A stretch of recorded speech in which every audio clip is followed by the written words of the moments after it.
We're late. We're like 2 minutes late because we were going on rants about certain Hollywood celebrities, which we'll be talking about later.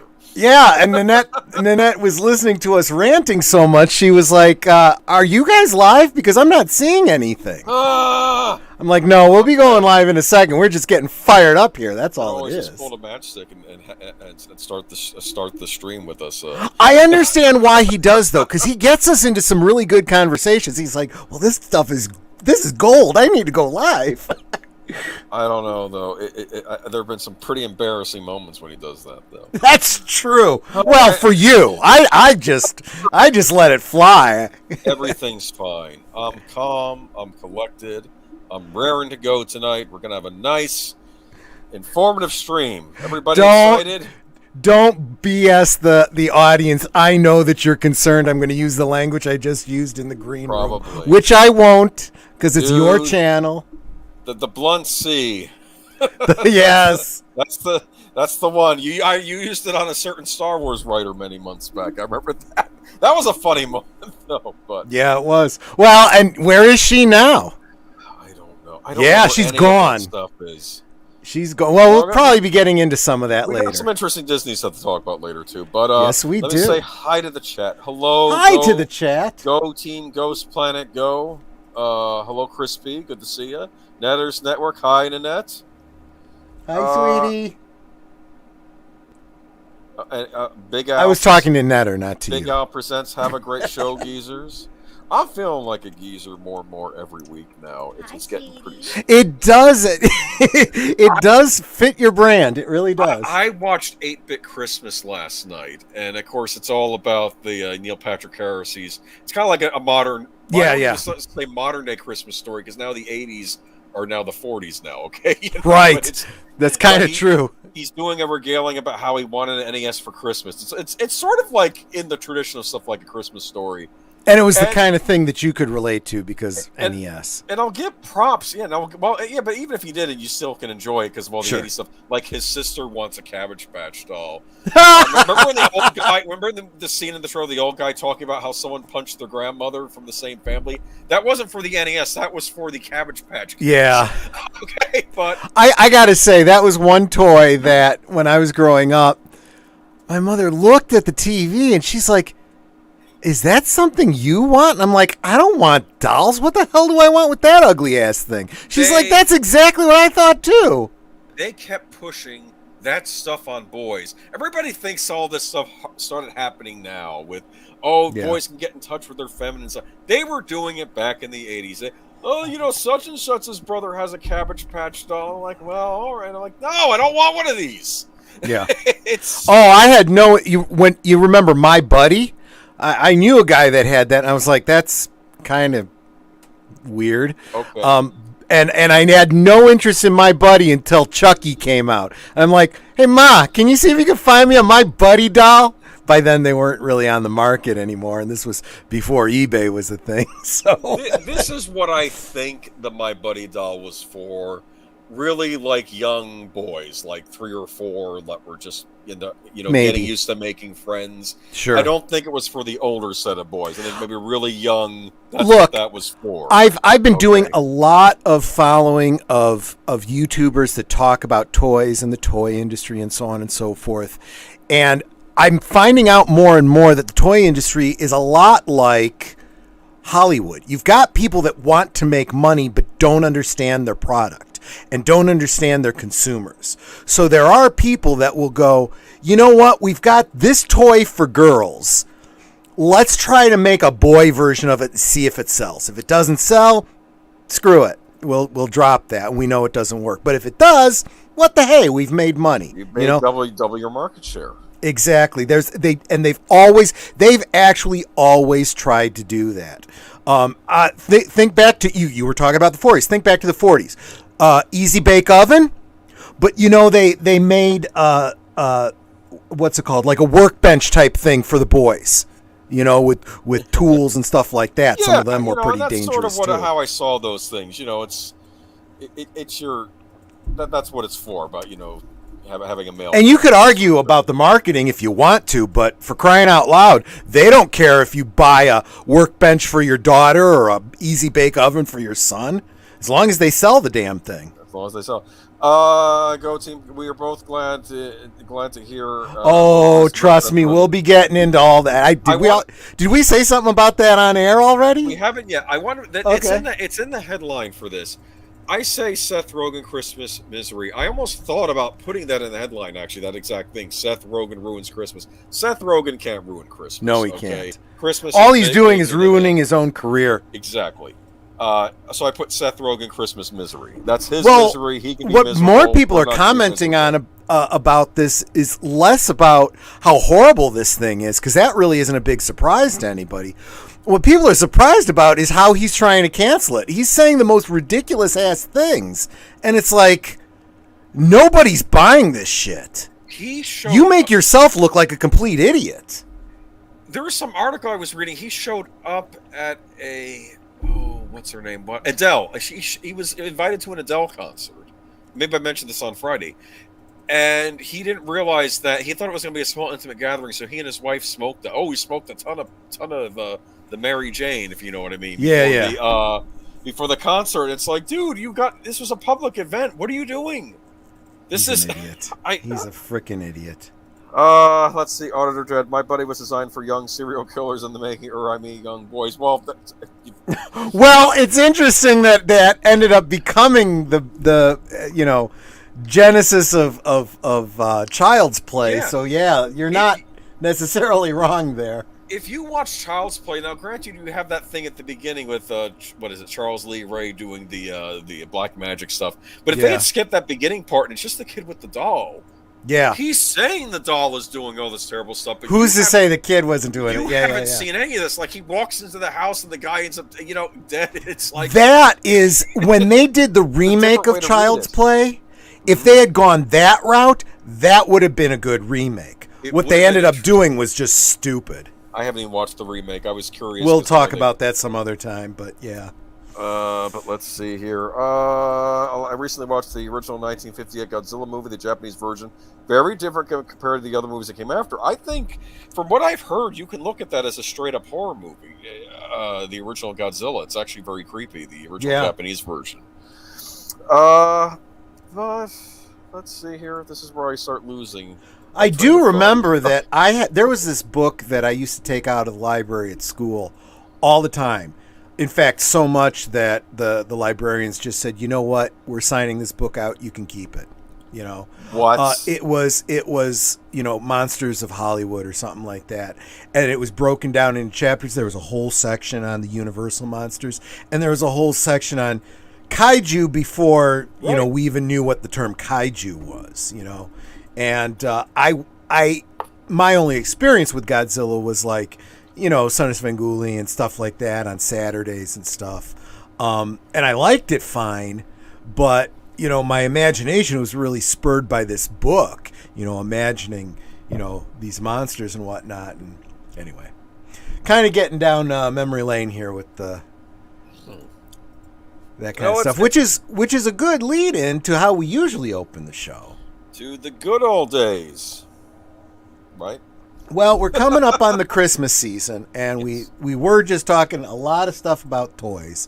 I know this isn't meant to be a toy channel, but I love to talk toys. You guys that follow me know that I do a lot of videos about toys, and as I was just saying a little while ago, I follow a lot of YouTubers that talk about toys and toy collecting and so forth.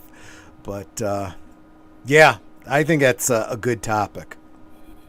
And let me I'm sharing the screen, aren't I? Here we go.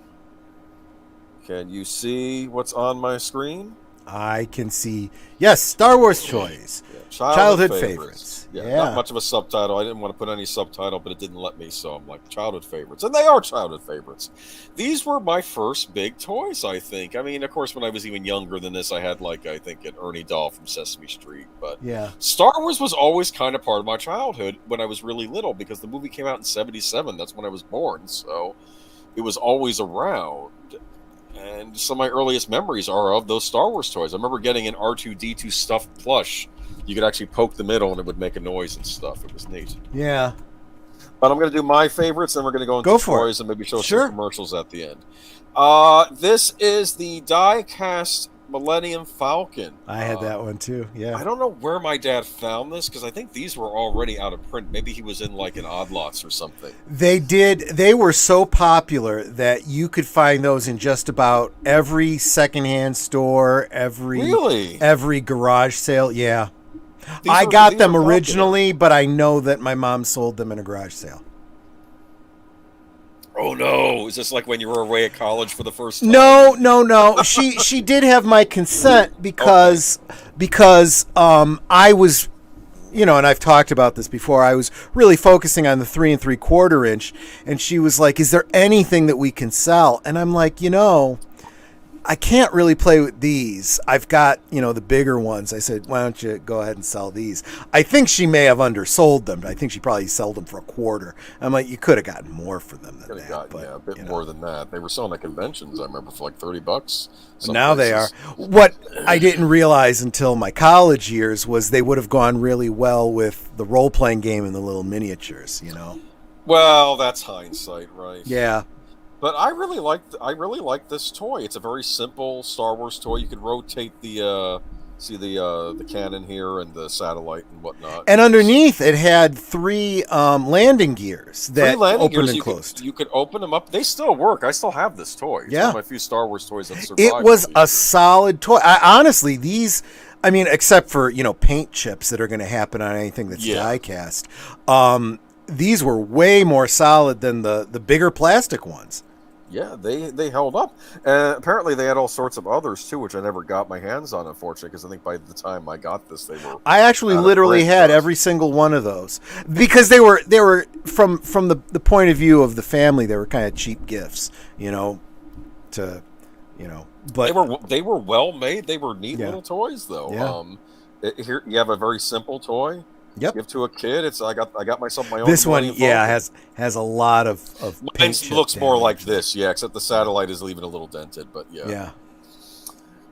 This mini rigs. Yes, this was a favorite of mine. The name escaped me. I'll show you the box. This thing, it had the claw arms. It had suction cup feet. You would have to wet them with water or maybe a part of your mouth, and you would stick them on windows and stuff, and it would stick. Yep. And it was really neat. This back here, it would actually extend out, and you could put a prisoner in there. I always figured this was for a bounty hunter, correct? Yep, and I believe this was the one that was pictured with Bosk inside of it. So, there you go. Before it even came up, I knew. So a lot of people have associated this with Bosk. These mini rigs are some of the early things that Kenner did that just weren't canon. They'd never showed up in the films or anything, but they always were like canon adjacent. You could always imagine they were just off screen, right? Because we never saw what Bosk's ship looked like. He may very well have used something like this. But we always assumed that the bounty hunters had their own ship, much the way Boba Fett did, right? Exactly. And this was, again, another one of those toys that was meant to be, an easy gift to get the kids. If you were going to a birthday party or something, you didn't want to spend a lot of money, something like that. I think this was a birthday present at a birthday party, if my memory Not surprised. serves. Yeah, I really neat. I got I didn't have Bosk though, so I put the one bounty hunter with the cloak and sort of the weird face, almost like a gas mask. Oh, Zuckus, I would put him in there because I had that figure, so I put him in there. Sure. Really neat toys though. These really were the standard for action figure toys. This set the standard back in the day, ages 4 and up. Kenner, I always remember Kenner. You thought Kenner, your eyes would light up as a kid. Exactly. This was by far, though, if you still have these are very, very valuable. And not perfectly in scale with those die-cast ones you were showing before, but pretty close. I have them. They're not in good shape, though. I would imagine not. No. What most people that have them usually do is they repaint. If you're good, you can repaint them and touch them up. I have the miniatures. I even have the sets. This thing, it would come. You could get it together. You could buy them in separate pieces. I think I ended up getting this in separate pieces. Yeah. So Death Star World contained all of the sets of the Death Star, but yes, you could buy each one individually. I loved this toy. This may actually be my favorite childhood toy. Yeah. This is the entire Death Star in miniature. You got little metal figures to go along with it, little stormtroopers. You have Darth Vader over here. You have the cannon. You have the bridge that would extend out. Not the best picture, I know, but this little door here, it actually was spring. You could open it up and you could shut it. Don't get your finger caught in there when you shut it. Okay. It had open the blast doors. Open the blast doors. Close the blast doors. Exactly. Oh, you could have the Obi-Wan Darth Vader duel. Yep. Luke with the blaster. Everything's here. Even the garbage. Even the garbage pit. You could have your characters fall through this little door up here. Yep. And they'd fall in here. You could have trash in there with it and kind of crush them in it. And those figures, really neat. they had mail-aways for army builders. They had exclusive figures you can get elsewhere. Yeah. Oh, I would have liked to have known that during the time. I don't think they made any of these sets for Jedi, did they? I think it was just Empire and Star Wars. I don't think we got up to Jedi with these. Actually, was there even a Star Wars? Well, this is Star Wars. It's Death Star. No. Oh, yeah. You're right. So this was the Star Wars set. I don't think there was anything else from Star Wars in these sets. I could be wrong.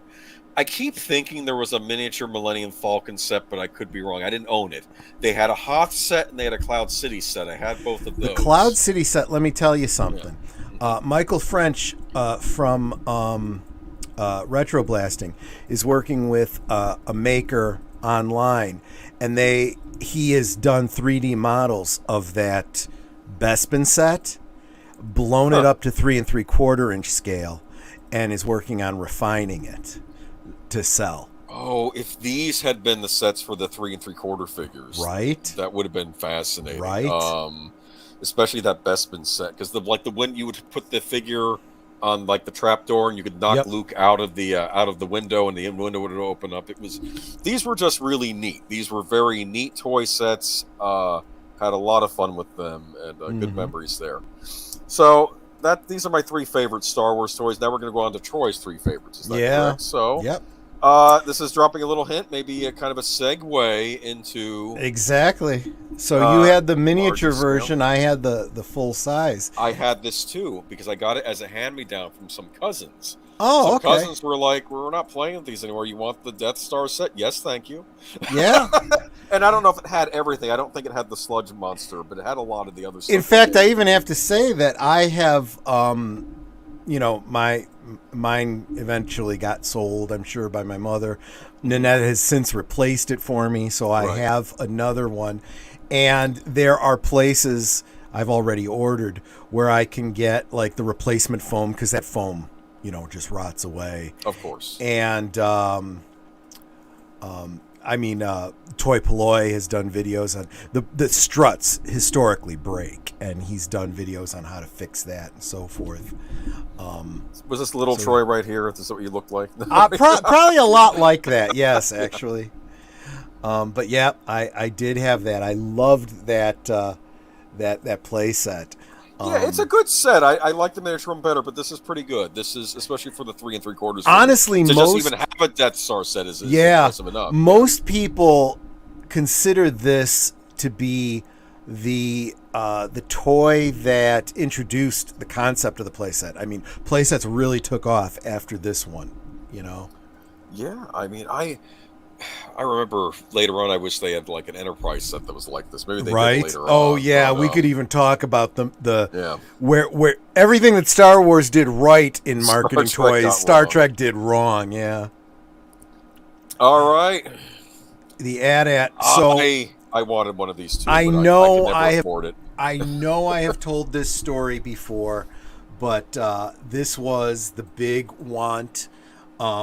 After Empire Strikes Back, and I had asked for it. And it was costly. It was pretty darn expensive. And my mom said, "Yeah, this is the kind of thing I'd have to get Uncle Richard and Grandma to go in on with me." And for whatever reason, I guess she felt I wasn't being that good that year, so she wasn't going to give it to me for Christmas. It just wasn't there, so I didn't get it. And I didn't get it for my birthday. I actually got an Ertel. No, maybe it was the other way around. For Christmas, instead of getting this, I got the Ertel model kit of the AT-AT. And I was like crushed. But I ended up getting it then for my birthday. And Yeah, I loved it. Nanette has since gotten me the larger re-release from the 90s. Um, so yeah. I've definitely got that. And there's a couple more of those mini rigs you were just showing. Yeah. What were these? I'm not familiar with these because I really didn't get into I these don't Star Wars remember toys what they until- were called, but they've actually both shown up in the EU.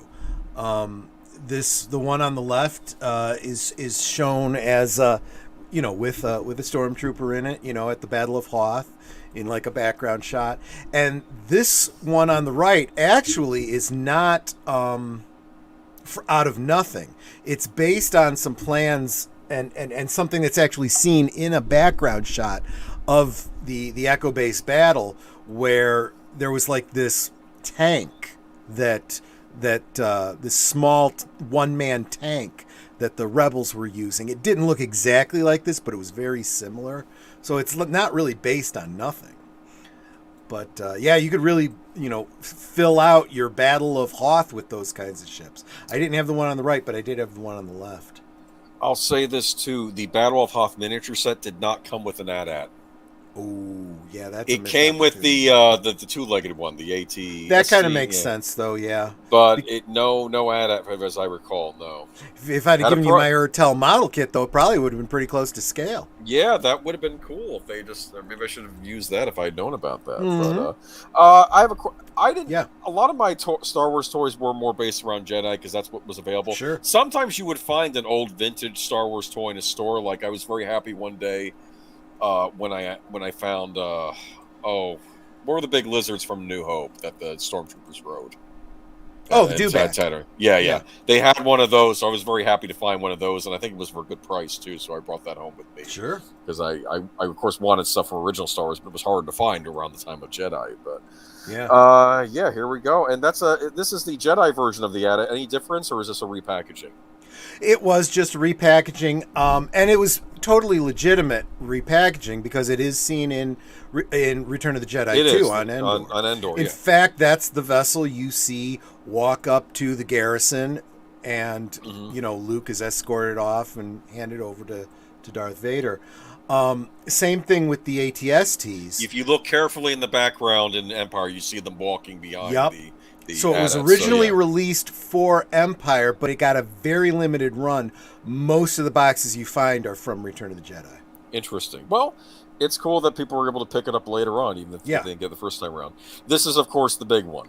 Yeah, this is the big one. And, of course, this one was 30 years in the making.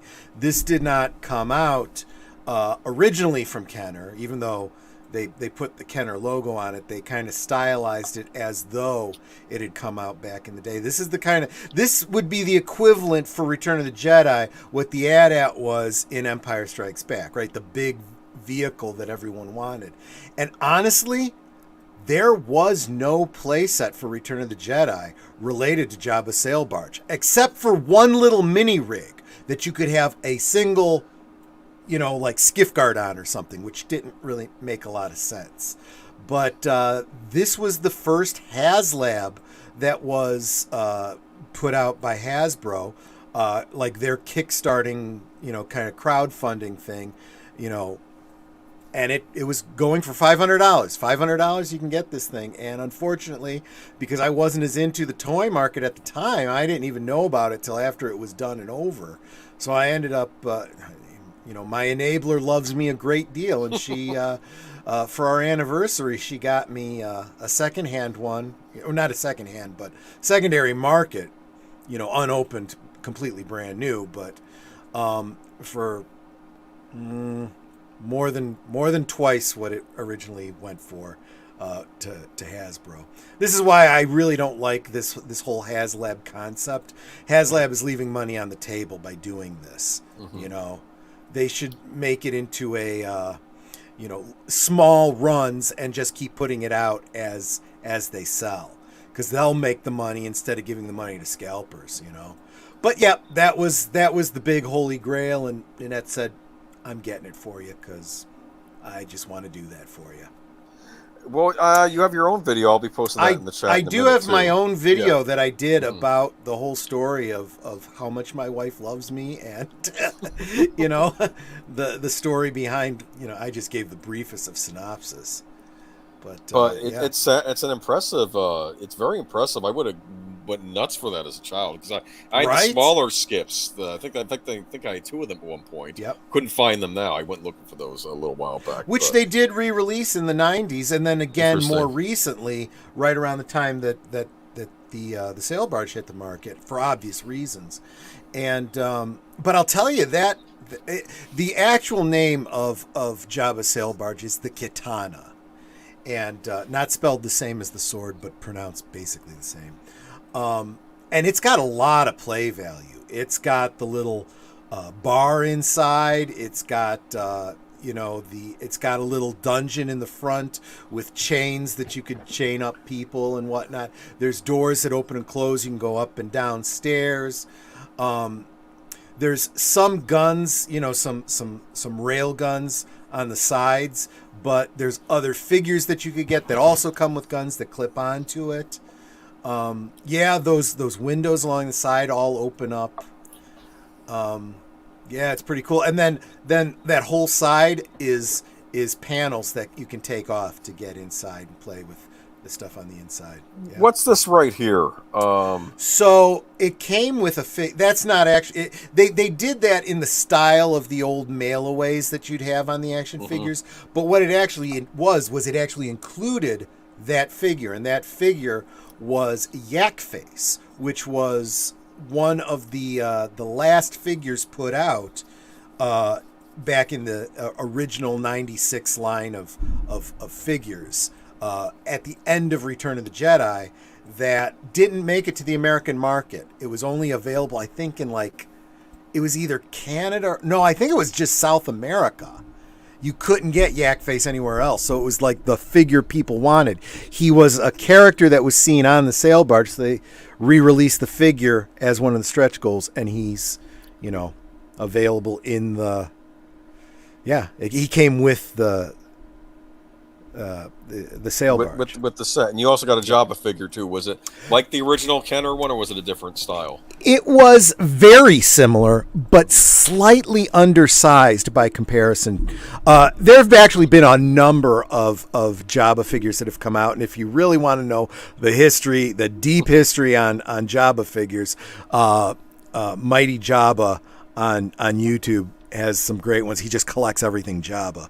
Cool. And so you remember the original one from Return of the Jedi? Oh, I had that set. That was a Christmas present. Yeah. They had new ones that came out in '92. One that looked like in the style of, and it came with a Han Solo figure too, like the deleted scene from Star Wars. Where he's in the docking bay. Oh, interesting. Okay. That same one with a different style mouth. They call it the Jabba Gob. You put slime into his mouth and you can squeeze it out, and it's kind of messy and kind of dumb. Those all are roughly in the same size as the one from Return of the Jedi. The one that came with the sail barge is slightly smaller, but that's because the sail barge, which is huge, is also slightly smaller in scale. So they're trying to maximize the play value, and I'm totally fine with that because I would rather have my full-size Jabba in a throne room, play setting, and the smaller one in the Kitana, and I don't have to, move one to the other, No, it looks really neat though. And hold on, let me bring up those commercials. Oh, please, watch a couple that's some good stuff. Star Wars commercials. Let's do that. Okay. All right. Turn your volume up as high as you can, because. All right. I don't know if it's going to come through, but we could always talk over it. I don't think you shared sound at all. Oh. I didn't share sound at all? Okay. No. Yeah, no sound's coming. Not even quietly. Okay. Well, we'll just talk over it then. That's fine. Because I think I've run into this before where I'm trying to share sound and there is no option on Mac for some reason. I've even looked at the. There was that was what was interesting about that commercial. It shows the the AT-AT pilot in the pilot seat, and we had the AT-AT pilot for a long time before we got an AT-AT. So you could get that figure, and he had nothing to pilot. Really? Yep. Huh. Yep. I think a lot of people used them as alternate TIE fighter pilots because they looked so similar. Were these things durable? I see they were pretty durable, yeah. Cannons. Okay, good for them because I kept thinking the cannons often do get lost, but Toy Polloi has a fix for replacing those. That's actually not too bad. And here's the Death Star playset. Yeah. This was a. Why was Darth Vader refiring the gun? It doesn't make a lot of sense. I love that play feature though, because the gun blows up and whatnot. The light bridge falls into the trash compactor, the Dianoga. It's some cool stuff. Yeah. Yeah, that's some pretty cool stuff. Yeah. I like it a lot. All right, let me stop sharing. I'll see what the chat's talking about. I'll post a link to your video as well. Please, yeah. And boy, if you haven't seen my video on the sail barge, I'd love if you gave me a like and a comment because that's some good stuff. But great memories. I gotta say, for all the shit that's going on in fandom, sometimes that walk down memory lane is all worth it. It's what you need. Well, we need to remember why we're here. What we're fighting for. Okay. Yeah. It's there's Troy's video in the chat. You can always click on it sometime, save for later. But thanks so much. Owen Lister, what's the point of selling an AT-AT pilot if you don't have an AT-AT vehicle in the first place? Well, and I've seen some videos done about that, and that's a great point. There is sometimes it's just how quickly can you get something to market. They've got plans, and sometimes those plans don't come to fruition. Think about it. If you have a line of figures you're preparing to get out, you might get those out fairly quickly. But a big thing like the AT-AT, the best laid plans of mice and men. So you have no idea what kind of tooling might have gotten, held it up, or even just shipping something that big to the stores might have held it up. That's probably why the ATST, was put out at the end of Empire and didn't get a full release until Return of the Jedi, like I was talking about. So I think they intended to get them out sooner, but a lot of toy enthusiasts are now starting to notice these kinds of things in the market, and they'll go, oh, they released an AT-AT pilot. I'll bet you they're going to be putting out an AT-AT pretty soon. Maybe as the next HasLab, which might bring us to our first news article. Yeah, we'll get right there. How can you have a Battle of Hoth without any AT-ATs? Right. I didn't even notice the ATST until Return of the Jedi, and then on subsequent views of Empire Strikes Back, it's like, oh, there was an ATST running through there, and boy, it looked small. I remember now when I had that set. Mm-hmm. I'm sorry, this was before I had access to Empire. Yep. I had been dragged to see Empire when I was like 3, and I fell asleep during it. I'm a kid. I'm not going to sleep. I didn't know I don't think I knew a lot about the AT-ATs until later on. Yeah. Like maybe through storybooks. I hadn't actually really seen Empire until after Jedi, like a couple years after Jedi. And the first introduction of the AT-ATs in Empire Strikes Back, you get the boom, boom, the thundering. And that's the first indication they know they're under attack. And when they pull out their macro binoculars and they look and you see these big juggernauts coming, you're like, oh, crap.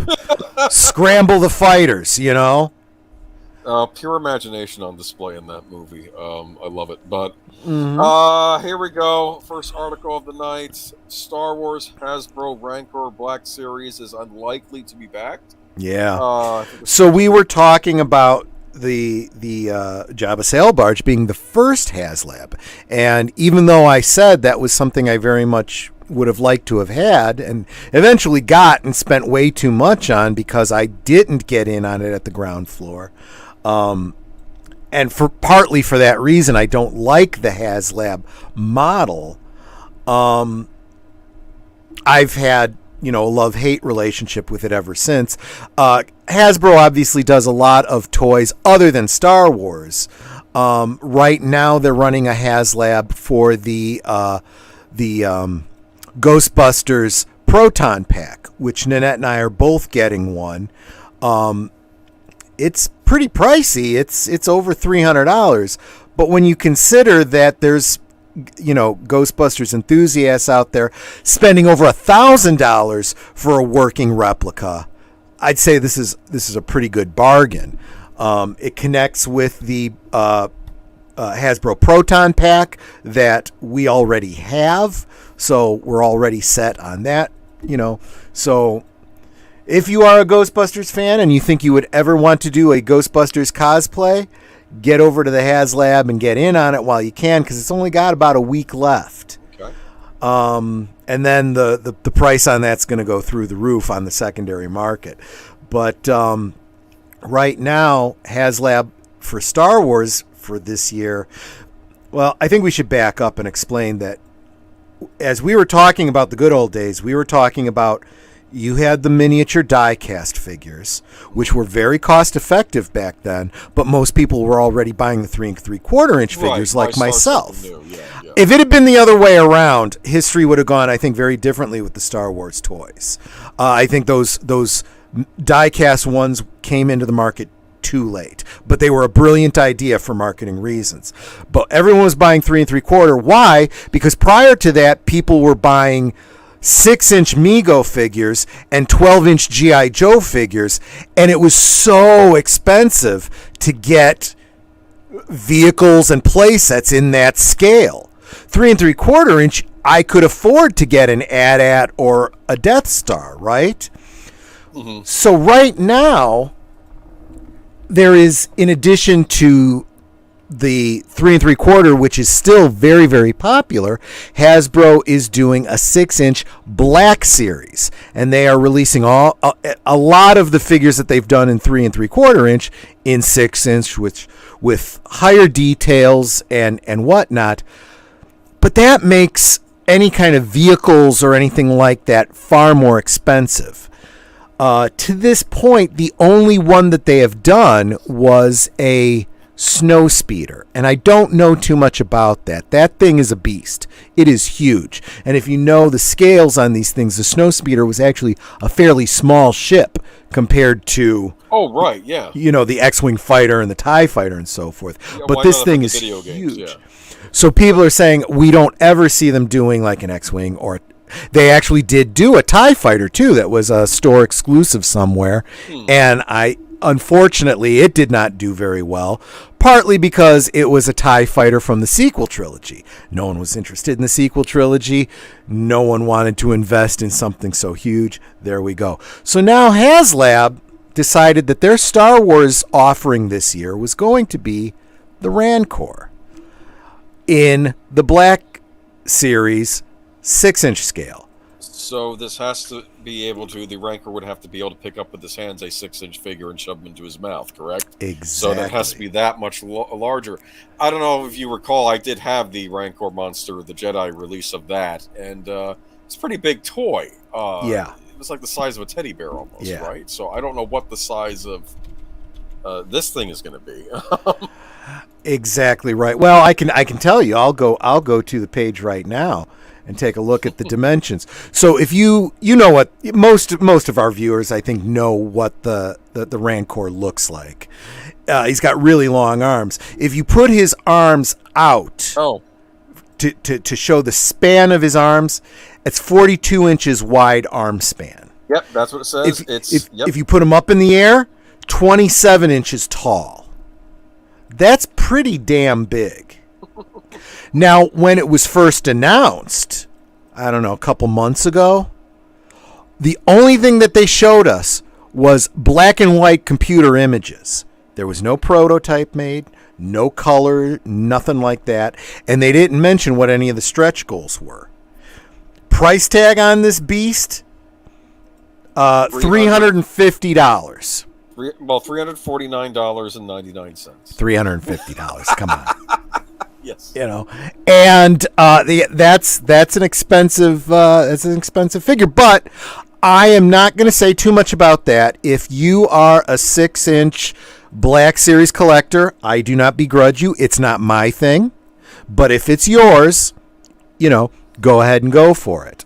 Do you know what this is almost reminding me of? Like model train enthusiasts, how they're some different people that scales, actually do. Yeah, they like the Lionel scale. Sure. Those are the huge trains, right? Yeah, right. Versus the HO scale or whatever. HO scale, and then there was one underneath that as well. The HO, I think, is the most common. But it's interesting to me, though, that this has kind of gotten a lot of, I don't want to say like bad press as of late, but it got its worst press when a few weeks into it, they did an online, talk, the marketing guy and the director and behind the project and stuff came on, and they announced what the stretch goals were going to be and show the color prototype. And the color prototype is good.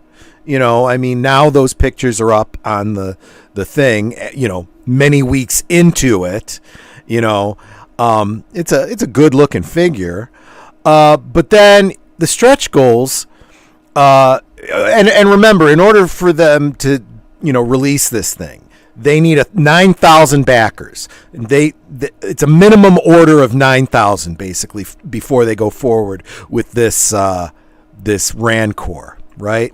According to this one article, it's 5,000, below 5,000. That may have changed since then. But I'll tell you what it's at right now. It is currently at 5,575.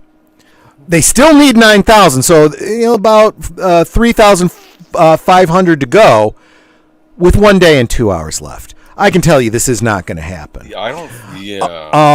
We also have, so they also announced the stretch goals. If they got it backed and got to 11,000 backers, you could get a 6-inch Black Series Gamorrean Guard, of which there have already been 3 released. This is just on a different box. Yeah, you're not even getting an exclusive. No, it's just on a different packaging with a coin. And I can understand. Gamorrean Guard is the one you put in his hand to bite off his head. I get that. I did say, I made a comment in the chat. I'm like, does he have a removable head feature? A lot of people liked it, but no, nothing about that. So 11,000, that's great, right? You know what the next stretch goal is for 13,500 backers? Some bones. Yeah, the diorama playset. People were not. The skull that Luke throws at the controller, and the skull that he wedges into his mouth, and a bunch of other skulls and bones to scatter around your terrain. Yeah, that's your next stretch goal. Yeah, that's worth hundreds of dollars, right? The $16,000 stretch goal, Salacious Crumb in the Black Series. Another figure that's already available in another set for the Black Series that was I think it was a Disney set that you could get directly from Disney. If people wanted it, they already have it, and then tier 4, 19,000 backers, a re-machined Luke Skywalker Jedi, which has already been released, but they've changed the head and they've retooled some elements of it and repackaged it. Or something, or something like that, and repackaged him. Another repackaging of the figure. So it's like 3 figures that everyone that wanted those figures already has. And so I'm sorry. I'm doing a disservice to HasLab. For 13,500, it wasn't just the bones. It was also a cardboard backdrop. Oh, yeah. People were not pleased with that. That is not a stretch goal, people. That's freaking ridiculous. And honestly, that's how the fans took it. This is a freaking insult. Why Salacious Crumb? he has nothing to do with the Rancor. You know, he has as much to do with the Rancor as Princess Leia and Han Solo. He was in the palace, but he has no interaction with the Rancor. Why not Oola? In fact, when Salacious Crumb was announced, people started saying, they started a meme, no Oola, no Moolah. So 5 days, so I don't know, almost a week ago, less than a week ago, news articles started coming out saying from Hasbro that in order to spice up the deal, if it backed at the minimum 9,000, they were going to throw in Malakili, the Rancor keeper. And people are going, why the fuck was this not in the original announcement? You give us a Gamorrean guard, a Luke Skywalker, and a Salacious Crumb, which we already have. Malakili should have been the first, if not the first stretch goal, he should have been in there somewhere. Certainly before Salacious frickin' Crumb. Or what about the one dancing girl that Jabba throws? Yeah, Oola. That's okay, yeah, no Oola, okay. no Moolah. Exactly. Gotcha, okay. So people are saying, fuck you. And what happened was when these announcements were originally made, they were at about 5,000. Literally 500 people within 2 days had pulled their support. It dropped back down to 450. And it's only just now gotten back up to 5,500. So they've pulled past that with the announcement of Malakili, but it's not going to make it. There is no way they're going to get 3,000 in 2 days. A day and 2 hours, excuse me.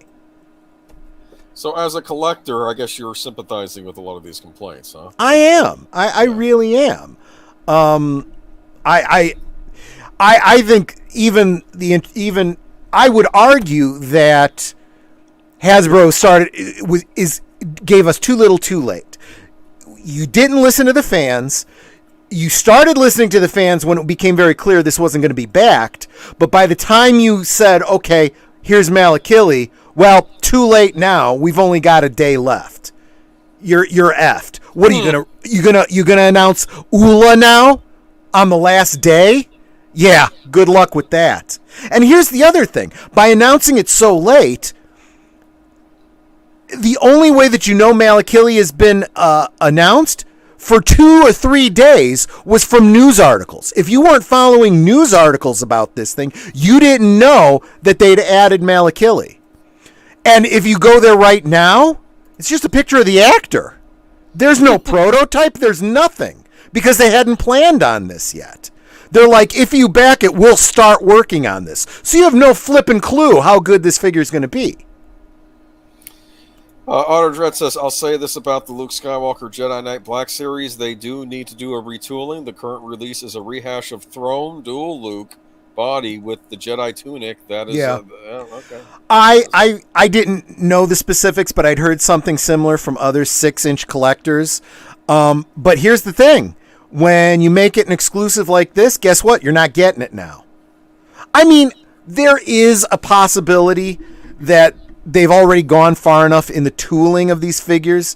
And since the Gamorrean Guard and Salacious Crumb were just repackagings, well, they're probably not going to bother with that. There is a possibility that version of Luke Skywalker still makes it. But honestly, man, I wouldn't hold my breath. And again, I think a lot of people are saying that how many people want to invest the kind of money you have to invest in the 6-inch when it would be I feel like you can get 2 of something in the 3 3/4-inch line for the amount of money it costs to put out one, of these Rancors, Plus, there's also space issues. Are you going to get all the vehicles you want? Other things. There's shipping issues. There's packaging issues. There's the material cost.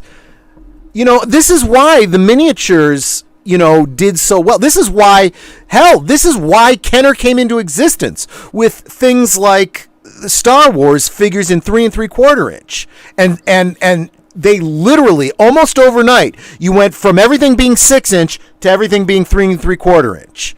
Well, 6-inch started taking off again when the finances of the collectors were doing pretty well, but some things happened in the past couple years, didn't they? Yes, a little virus and a shutdown and all sorts of all the shipping and material costs that went along with all the shipping's gone up everywhere. I like I said, I do partake in the Japanese animation, and there was a company I used for that, and you used to get free shipping at 50 or more. You got to pay like 75 or more to get free shipping now. They're not even offering free. Netter was saying that figures that she's looking for me on eBay. The prices of the figures hasn't really gone up, but everyone is charging more for shipping. And I'm like, it's because shipping really has gone up, Yep. And now it is starting to get to the point, do I want it so badly if I have to pay that much for shipping? Which, of course, is pushing more people to buy things from Amazon. But now Amazon is starting to take longer and longer to get stuff to you. Oh, yeah. Yeah, I have to say, sometimes if the shipping's too much on something, that'll throw me off from buying it. I've done that. Well, this is economics 101. Everything is worth exactly what someone is willing to pay for it. If you charge too much, and that's regardless of what is causing the charge, whether it's the upfront charge, the shipping charge, the overhead, whatever. If it costs too much and it's more than someone's willing to pay, it will not sell. Oh, look at this. He has a quick question for Auto Dread. What do you think of the lack of Mandalorian Luke Skywalker merchandise by Hasbro? That is absolutely to be expected based on the way things come out. Just think about it. How many Rebel figures have we gotten? How many, Mandalorian even. Just from the Mandalorian, I mean, they are putting out only so many. And the more projects that Star Wars, more Star Wars projects that have figures to be done, the less you're going to see of any individual, sub-franchise. But a Luke Skywalker from the Mandalorian has already been announced, so it will be coming out in a future wave. Okay, so they are at least paying. Oh yeah. All right. Well, anything left to say on this? I guess we'll just be keeping an eye on this, see if this goes through or not. But I don't yep. And if you really like this Toy Talk, please subscribe to me and hit that notification bell because all sorts of toy videos. I am constantly buying toys because I'm a freaking addict, and I like to do videos and share with you what I've gotten. Cool. Yeah, definitely check his channel out. Let me see. Dark Horse reportedly looking for a buyer. Yeah. Yep. Yeah, I have to say this kind of hit me actually. Dark Horse Comics, the publishing house behind properties like Hellboy and Sin City, has reportedly hired an advisor and are looking to quote-unquote weigh options that could include a sale, according to Bloomberg. There are no real details about how seriously they're taking the process, but given the success of the Umbrella Academy and recent move by Disney to return some aspects of the Star Wars license to Dark Horse, it seems plausible that they could find potential buyers in either Netflix or the Walt Disney Company. And to that, the recent announcement that creator Sergio Aragones recently sold the animation rights to the long-running Dark Horse title Gru, the Wanderer, to Did I Air Productions, and, well, it's clear that Dark Horse is already a pretty big deal. So, Are they, looking just to sell the properties and get out of the comic book business? Is that what's going on here? What? I can only speculate, but that is what it sounds like to me. But I want to put an even sharper point on this. We were talking about Dark Horse just a couple weeks back because we were talking about a news article that said that the Star Wars property, the Star Wars license, was shifting away from Marvel and going back to Dark Horse, which we kind of saw as a bit of a victory for Star Wars EU fans because some of the best EU stories came out of Dark Horse, historically speaking. Now that future's kind of up in the air. We don't know what's going to be happening. until we see if it does sell and who buys it, how that could impact. I've heard people, kind of in, industry talks, speculating about Disney specifically because of that Star Wars license.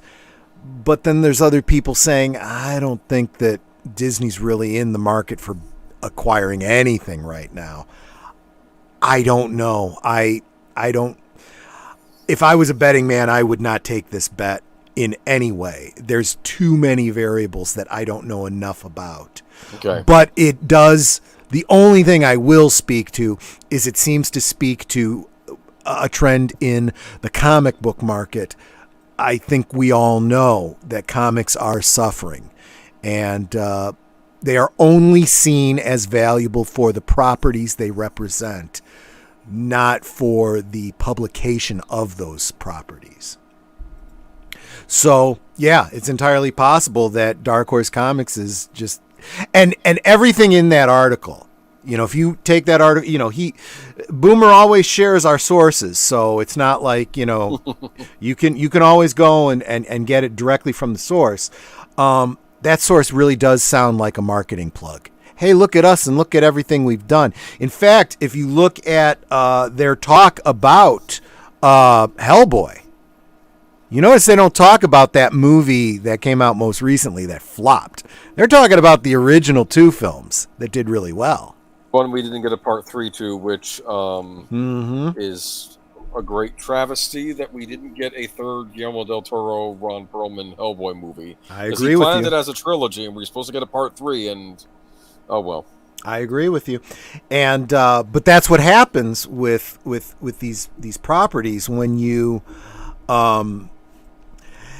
You can look at Marvel as an example of both a success and a failure, right? Because originally Marvel was, and people that only know of Marvel from the Marvel Cinematic Universe don't realize that before Disney bought Marvel as a comic book company was going bankrupt. Mm-hmm. And in order to stay afloat, they licensed out their properties to many, many different... I remember that. That's why you had New Line Cinemas, Exactly. Warner Brothers making a Blade movie. Exactly. And you had Universal making The Incredible Hulk. You had... what was it? It was CBS that was doing the TV show, and you had Spider-Man going to different people left, than Sony and so forth. It was all over the place, right? But obviously the IP of those characters was always owned by Marvel.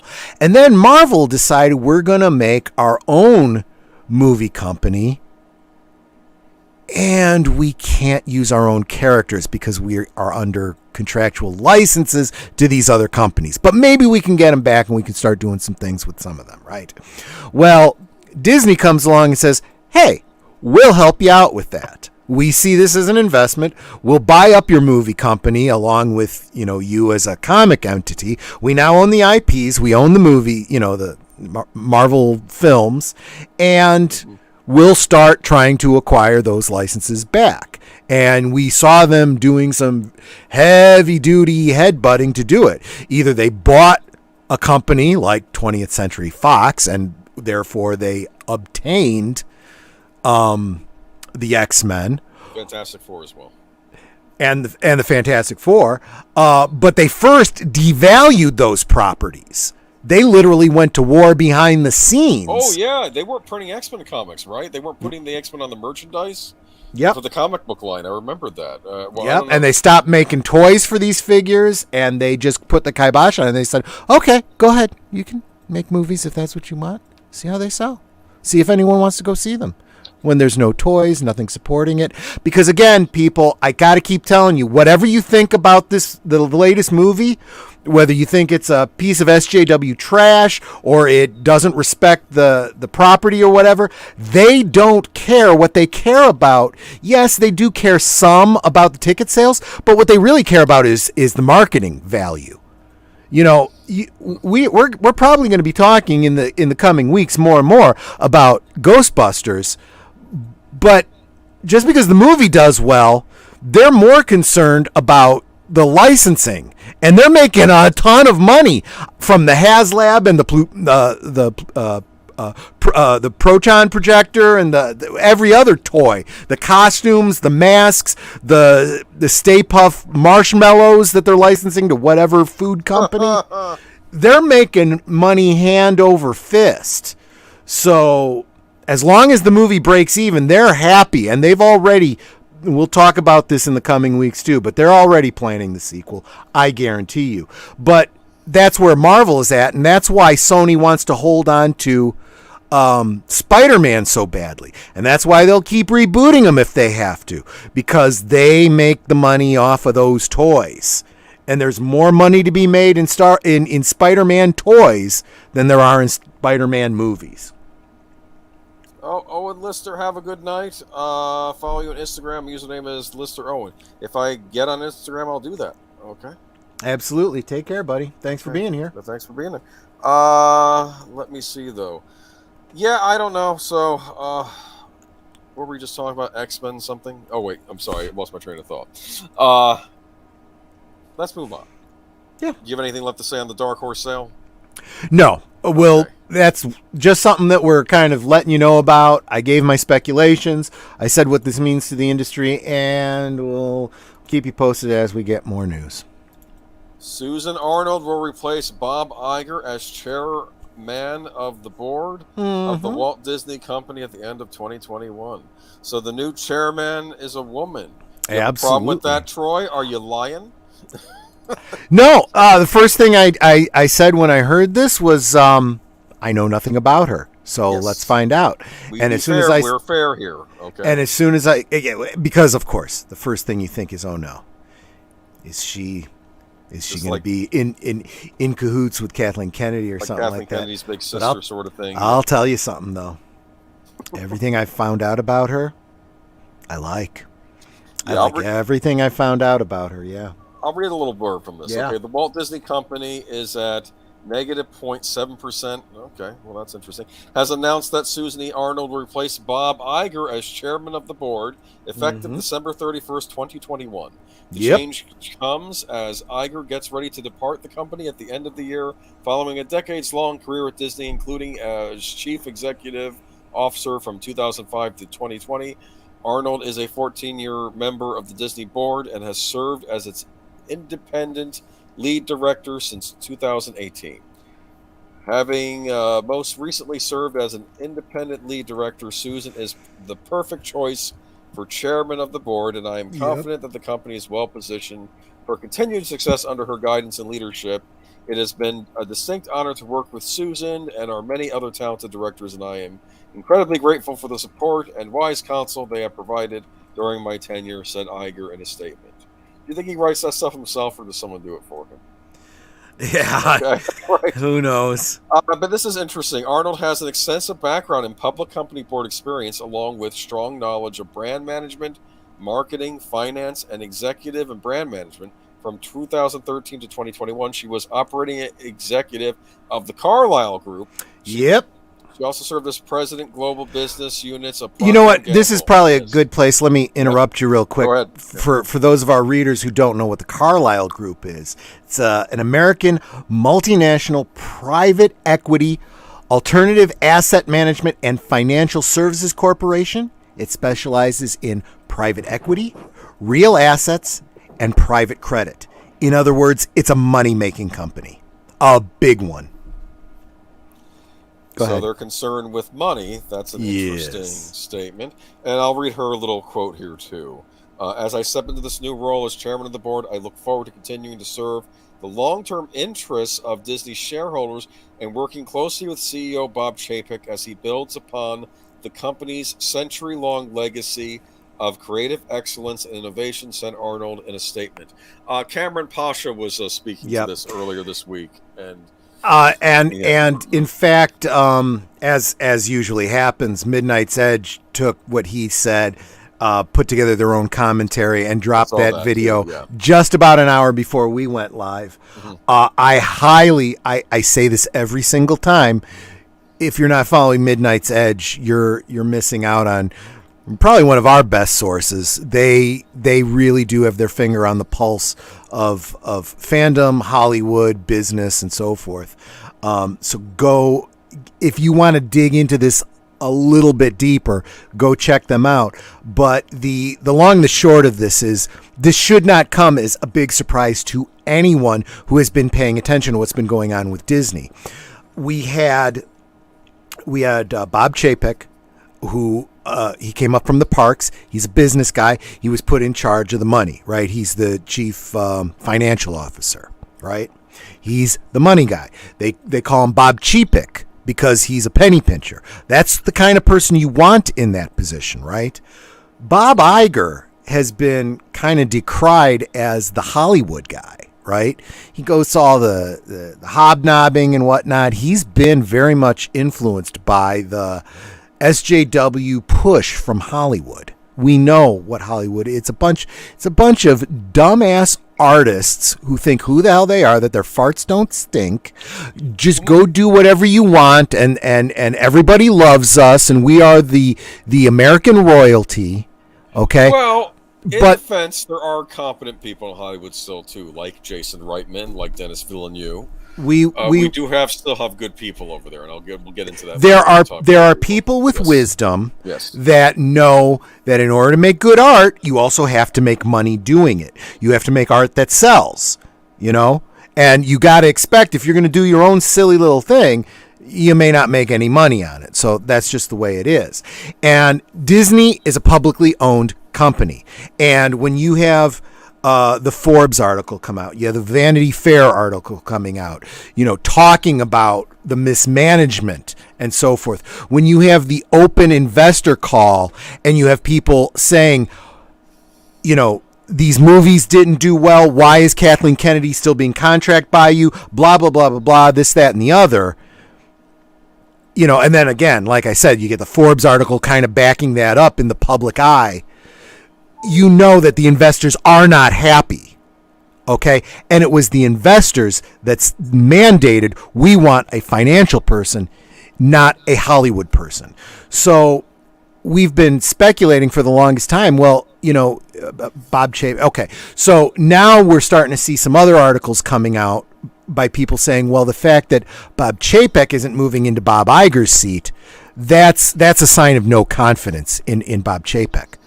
That's a complete misunderstanding of what the job of the chief financial office and the chairman of the board is. Okay. It's not common for a chief financial officer to take over as the chairman of the board.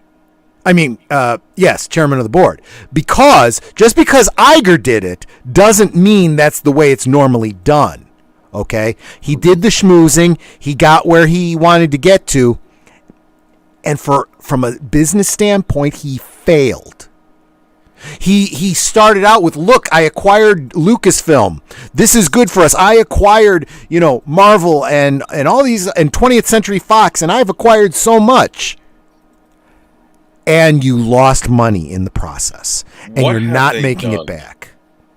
I still don't think they understand what they purchased with Lucasfilm over there. That's exactly the investor's point of view. Yeah. You have a money-making machine, and it's not making money. We are putting more money into it than we are getting out. Lucasfilm they're more than just Star Wars. They own a lot. They own a lot of intellectual property. That's absolutely true. You bought this property for $5 billion, and people expected the Star Wars sequels to make that $5 billion back. It didn't really, especially when you consider it was $5 billion to acquire, plus the cost of each movie, the overruns, the reshoots, the firings and refirings of new directors and writers. On paper, it made money. Every investor knows it lost money. All of those, we said, and you've heard people in the YouTubeosphere say Solo lost money because it obviously lost money by all the visible metrics in the media. But the reality is all of the movies under Disney have lost money because you have to look at them as a greater whole. And you're absolutely right, Boomer. We don't have an Indiana Jones movie yet. And it's already being pushed off a year and going into rewrites. It's doing the same thing that the Star Wars movies did. It's going to cost more to make this one movie than it costs to make a normal 2 or 3 movies. And we have no guarantee of it being a huge success, if it ever gets made at all. Okay? Where is all the other Lucasfilm potential films that they could be doing? You know? And everyone is saying, congratulations on acquiring 20th Century Fox. Where is all the 20th Century Fox products? They still haven't introduced the X-Men into their Marvel thing, and the whole Marvel degeneration is a whole other thing to talk about. Even if they don't want to do the X-Men right now, Fantastic Four, it's time. Okay. So it has obviously been very, very mismanaged, and anybody who is looking at it as a business would have never recontracted the people that are clearly responsible for this. So now we bring in somebody who in every way is clearly a corporate raider. Cameron Pasha's even said he's compared her to, if we all thought that Bob Chapek was the, well, we thought that he was the emperor, right? That he was moving up, right, that he was pulling all the strings. Now it's starting to look like, no, he was just Darth Maul. Right. He was the Phantom Menace was the emperor, and the emperor's an empress. Mm-hmm. So now that's another thing. You could, if you think that gender's important, okay, fine. Maybe you're concerned about the fact that she's a woman. I look at that and go, if she decides to fire Kathleen Kennedy, who can possibly say boo about that? You can't turn around and say, well, the old white guy fired the woman. Really? He also made a point that she's a lesbian, so you can't. Yeah, I don't know how important that is, but unfortunately, it's in case they say, "Oh, you're firing me because you're discriminating." Yes, no, you're not. It's unfortunate that has to be mentioned, but you are 100%. You are 100% right. It is the tick mark where you could say, "Oh yeah, not only am I a woman, I'm a lesbian woman. I've got, one more point on the intersectionality checkmark list. Bye-bye, Kathleen." Yeah. Obviously I'm not firing you because you're a woman, I am getting tired of the incompetence and grifters working over in Hollywood now. It's working my last nerve. Well, that'll be one of our final articles. If I can, I'm sorry, there's one other point I wanted to make about that, because as you brought it up, it is a valid point that it's sad that we have to bring up about her sexuality. Yeah, no, it shouldn't. But that's her personal whatever. There are people, intelligent, clear-thinking people in the LGB community, in the true second-wave feminist communities. Yep. In all minority communities that are saying, look, we are getting sick and tired of this intersectionality, because all it is tokenism. This idea that I got my job because I'm a certain color, a certain gender, I sleep with someone, whatever. That is not what somebody of character, someone who wants to be truly successful, does. They want to be successful because of the things they've done, because they've made good decisions. They were a success in their business, and that's what this Susan Arnold, to everything I have seen, is, and honestly, between her and Chapek, you're right. It could be like the Emperor and Darth Maul, or the Emperor and Darth Vader. It could be, yep, let's kick some butt. We'll see. They say movie-wise and show-wise, we still have too many projects in the pipeline. We're probably not going to see a lot of these changes right away, but they say pay attention. But look at what happened to Indiana Jones. Indiana Jones is the biggest one. And what happened to it? It got pushed off by a year and is going through complete rewrites. Yeah. Right?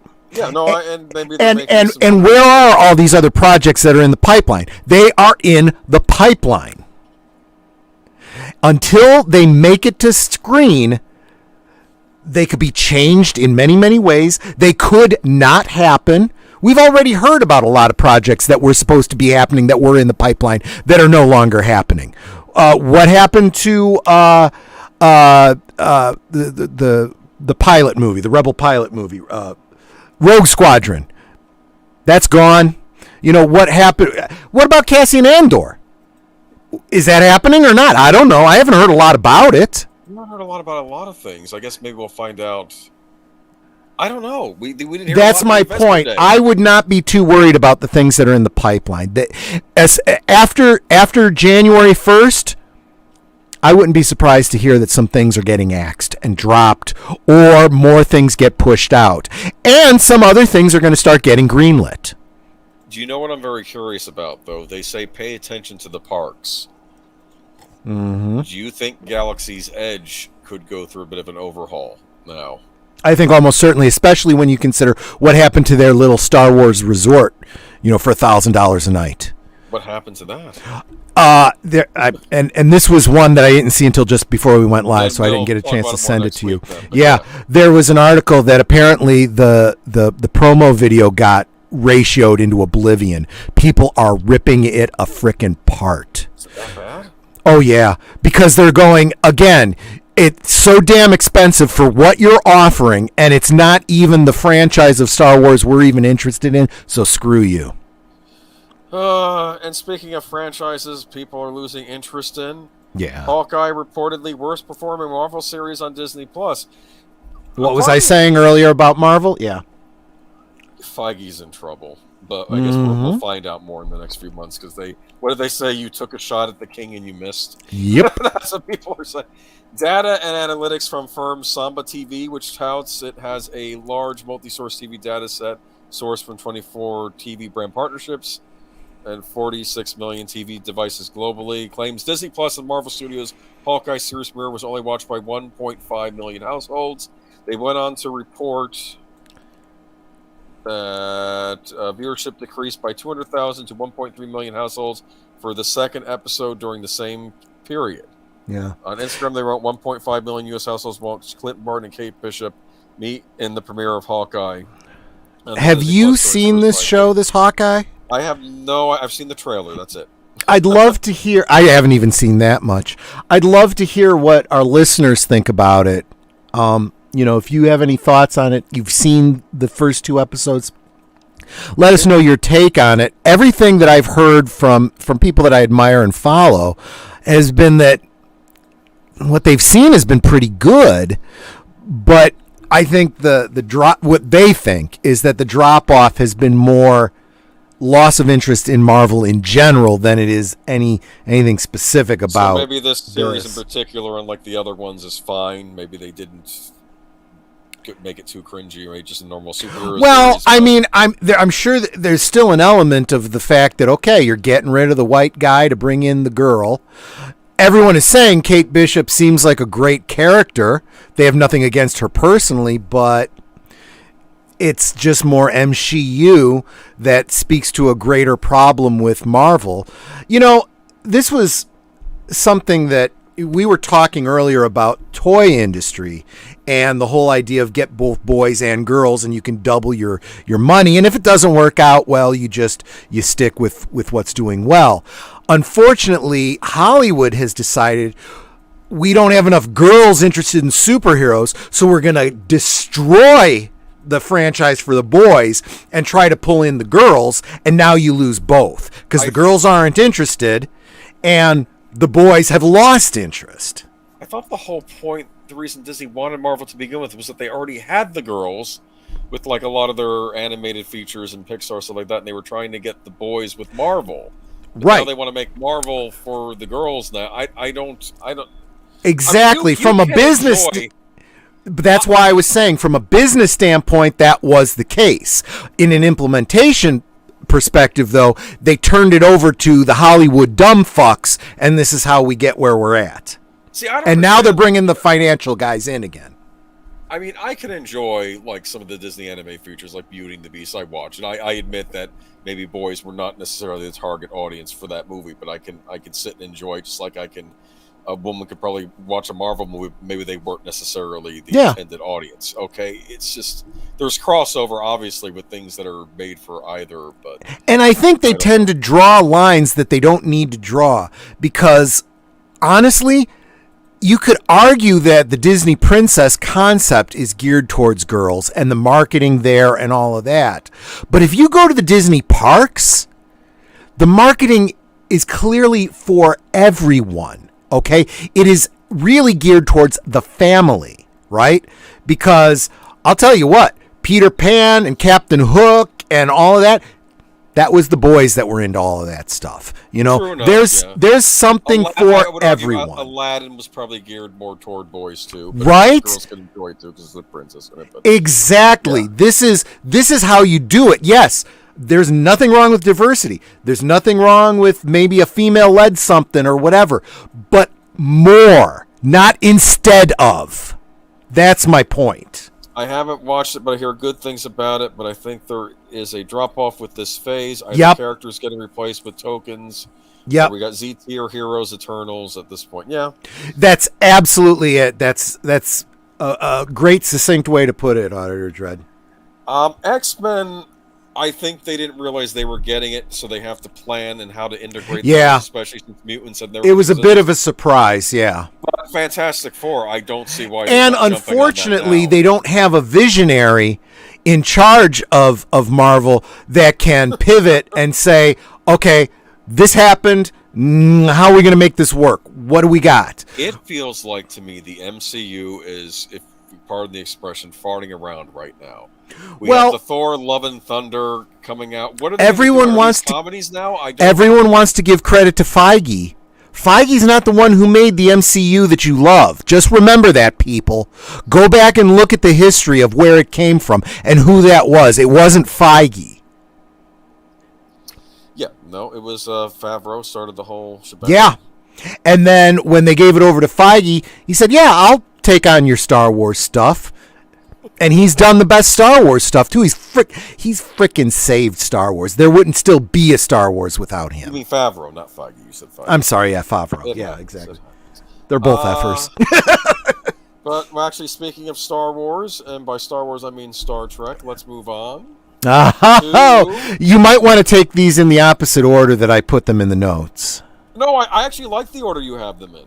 Can we keep this? Because it's up to you. Don't ask me. It's your show. No, I actually think this order works better. Let me read this. Okay. ViacomCBS Inc. Sherry Redstone, who in the past has hinted at more deals to bulk up the media empire, said on Wednesday that the company will focus on organic growth and seek global expansion opportunities.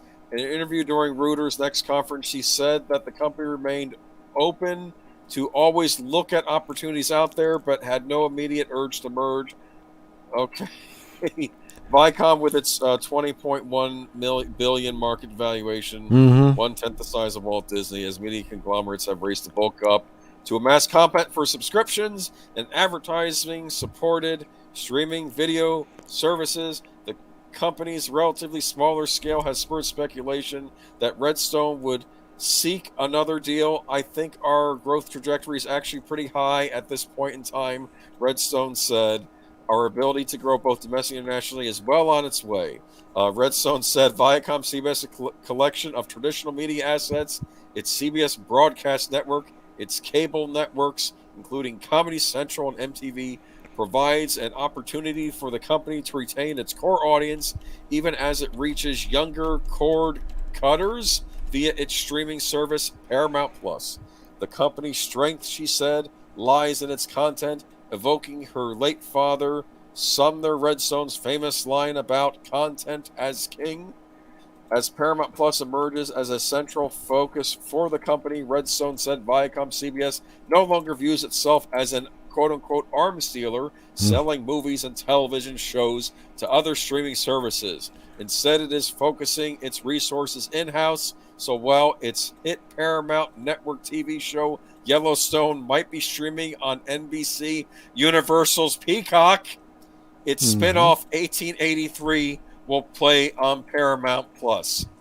There's a definite shift in the company now that we are creating content for our platform, Redstone said.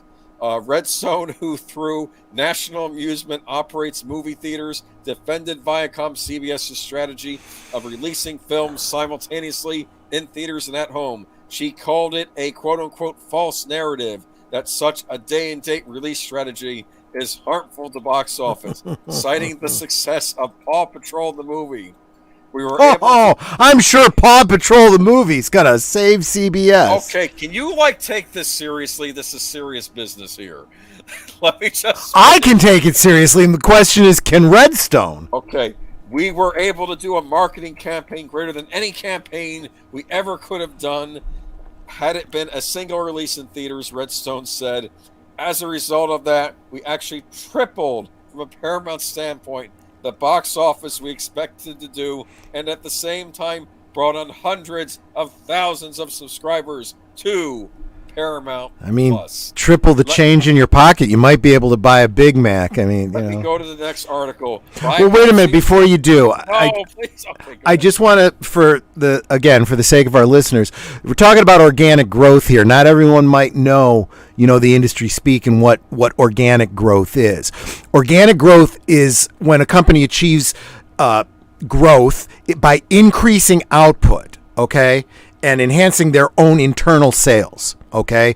In other words, what we already have, making it better, making more money off of it, as opposed to, for example, attributing profits to mergers and acquisitions. So in other words, what she's saying is we're not going to be focusing so much on, trying to acquire stuff. We're going to take what we have and grow it, which read the next headline. Which is a great thing to say when you have no money to acquire anything with, and no investors have any faith in you to back you up with that capital, and you don't really have any other choices, and you even have the Federal Trade Commission looking at breaking you up, because when they told Paramount and CBS they could merge, you need to be able to maintain this level of stock growth, or we're going to break you up again, and they have not yet done that. That's the segue you need there, Boomer. Go ahead.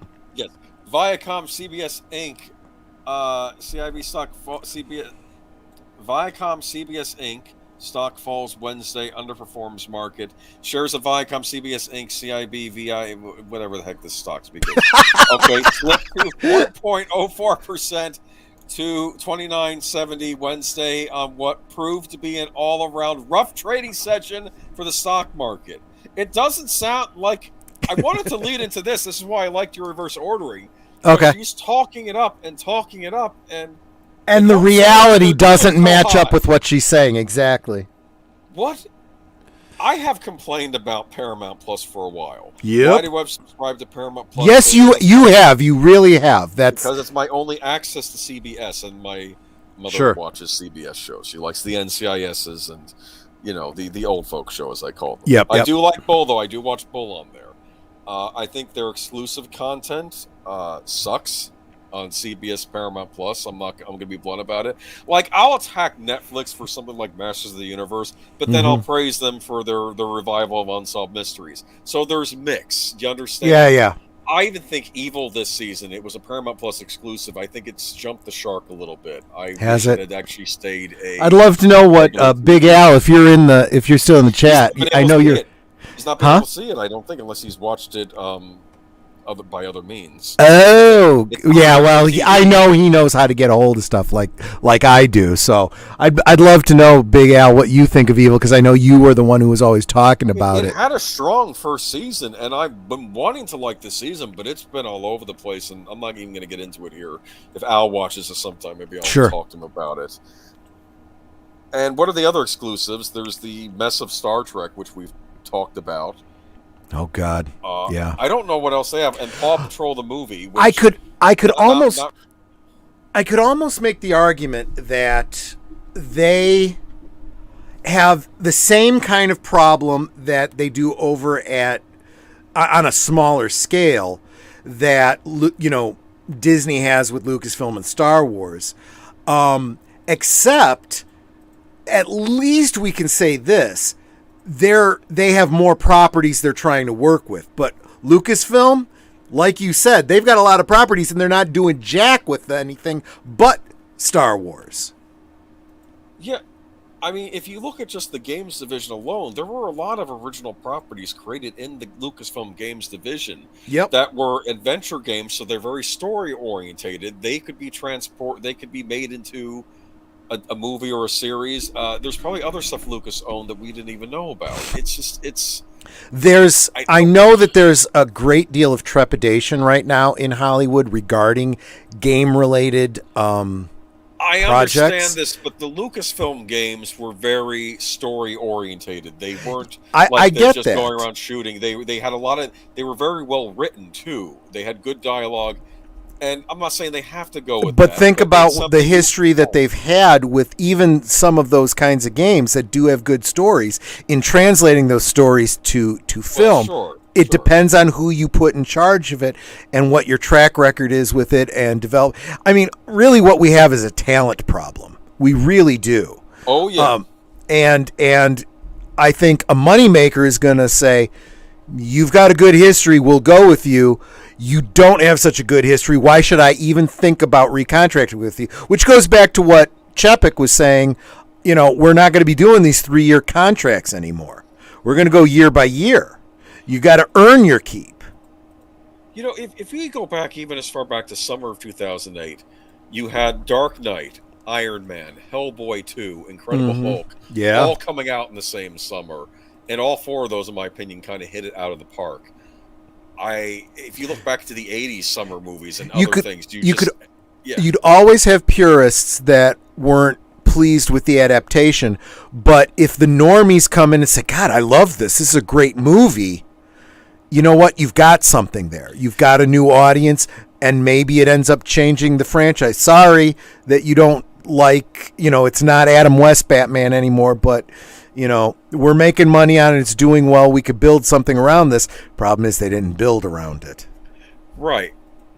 No, well, they didn't. They didn't. Oh, yeah. You got to develop it, too. You need someone with vision. Not only talent, you need vision. That's why someone and we have to keep going back to Favreau, because who else has had this kind of success? Yeah. I come from this whole geek culture war from the perspective of someone who loves movies and who likes going to the theater. I don't care what kind of movie it is. Just do your best to make a good movie. It could be a superhero movie, could be a Western, could be a drama. If it's a good drama, I'd love to see it. It just has to be something I want to see, and I don't like incompetence. And when we get back to Sherry Redstone here, her problem is she's got this bad robot, J.J. Abrams, all of them, like a millstone around her neck. And I don't know what the contracting is behind the scenes that's causing her this problem, but Star Trek is completely worthless as long as they're in charge of it. If they don't do something with it, there's no value there. They're going through the motions. It is a zombie franchise. They can keep putting out sequels and new seasons of, STD and Pucard and whatever. Nobody cares. Nobody's watching it, and they're certainly not subscribing to any services because of that shit. Well, they keep saying, the bright side is the subscriber rate is up or something. And I keep thinking, okay, so if your subscriber rate is going up Paramount Plus, what are you losing on? Is it the merchandise? Is it DVD sales when Star Trek Discovery comes out? Is anybody picking that up? And there's a lot of other mumbo jumbo that goes on with stuff like how many people are getting it for free with other package deals and all that kind of bullshit. You can say whatever you want, but you can't fake the stock numbers. The investors don't have any belief in you, and you are losing money, period. And nothing you have done with Star Trek or even your Paw Patrol or whatever shit you think is so successful has, given you the clairvoyance to, conjure up the stolen data tapes, 2012 was a good year for comic book films too. Avengers, The Dark Knight Rises, and Dredd. Oh, I love Dredd. Have you seen Dredd, Troy? Is that the newer one that they had done? Dredd movie. I haven't, but I've heard great things about it. Really good. And I want to make a point, people. I remember one reviewer like, we don't really get inside Dredd's head, or we don't like who is Dredd and all this other stuff. And I keep thinking, if you see this movie, I don't think Judge Dredd is the protagonist of that movie. I think it's the woman he's training, Judge Anderson, the psychic member of the police force.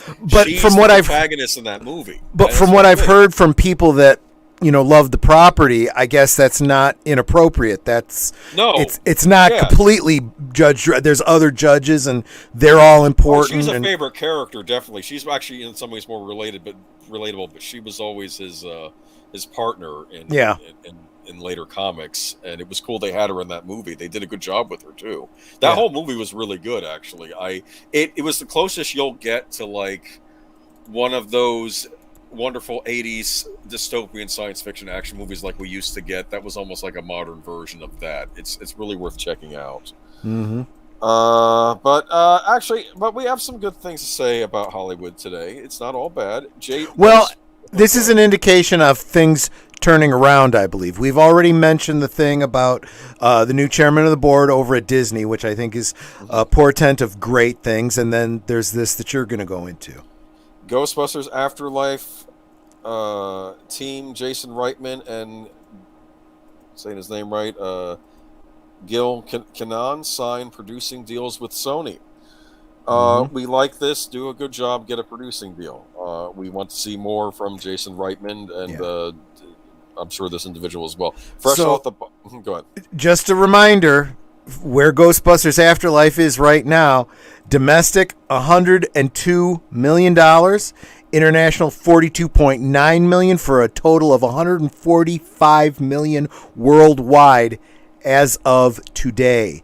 And when they talk about a film having legs, we always talk about the drop off on a film, and so it opened at 16 million and then dropped off, and then jumped back up the following week because of good word of mouth. So the holiday Friday jumped back up 82%. This last Friday, it jumped up again another 187%. And then Saturday went up another 75%. So, I mean, it's not having the kind of drop-off that we have seen in films lately. So it's continuing to make money. This is what the Star Wars sequel trilogy, or even The Force Awakens, should have been. This is retooling Star Wars for a new generation, but also honoring the old. Perfect. I think it's as good as Ghostbusters sequel as we could have hoped to get now. Yeah. And I'm very happy it's doing well. I'm very happy that the honestly, I gotta say, they were in for it. You're absolutely right. I mean, I've heard this movie to fail, and the audience came through. A lot of people have talked about,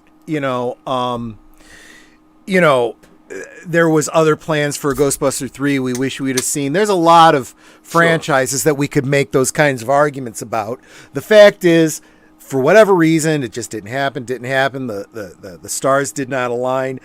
And interestingly, listening to interviews with Jason Reitman and Dan Aykroyd and some others, I've come to realize that as much as 2016 was hated, as much as we all believed it killed the franchise, in a weird way, we probably couldn't have gotten here without it.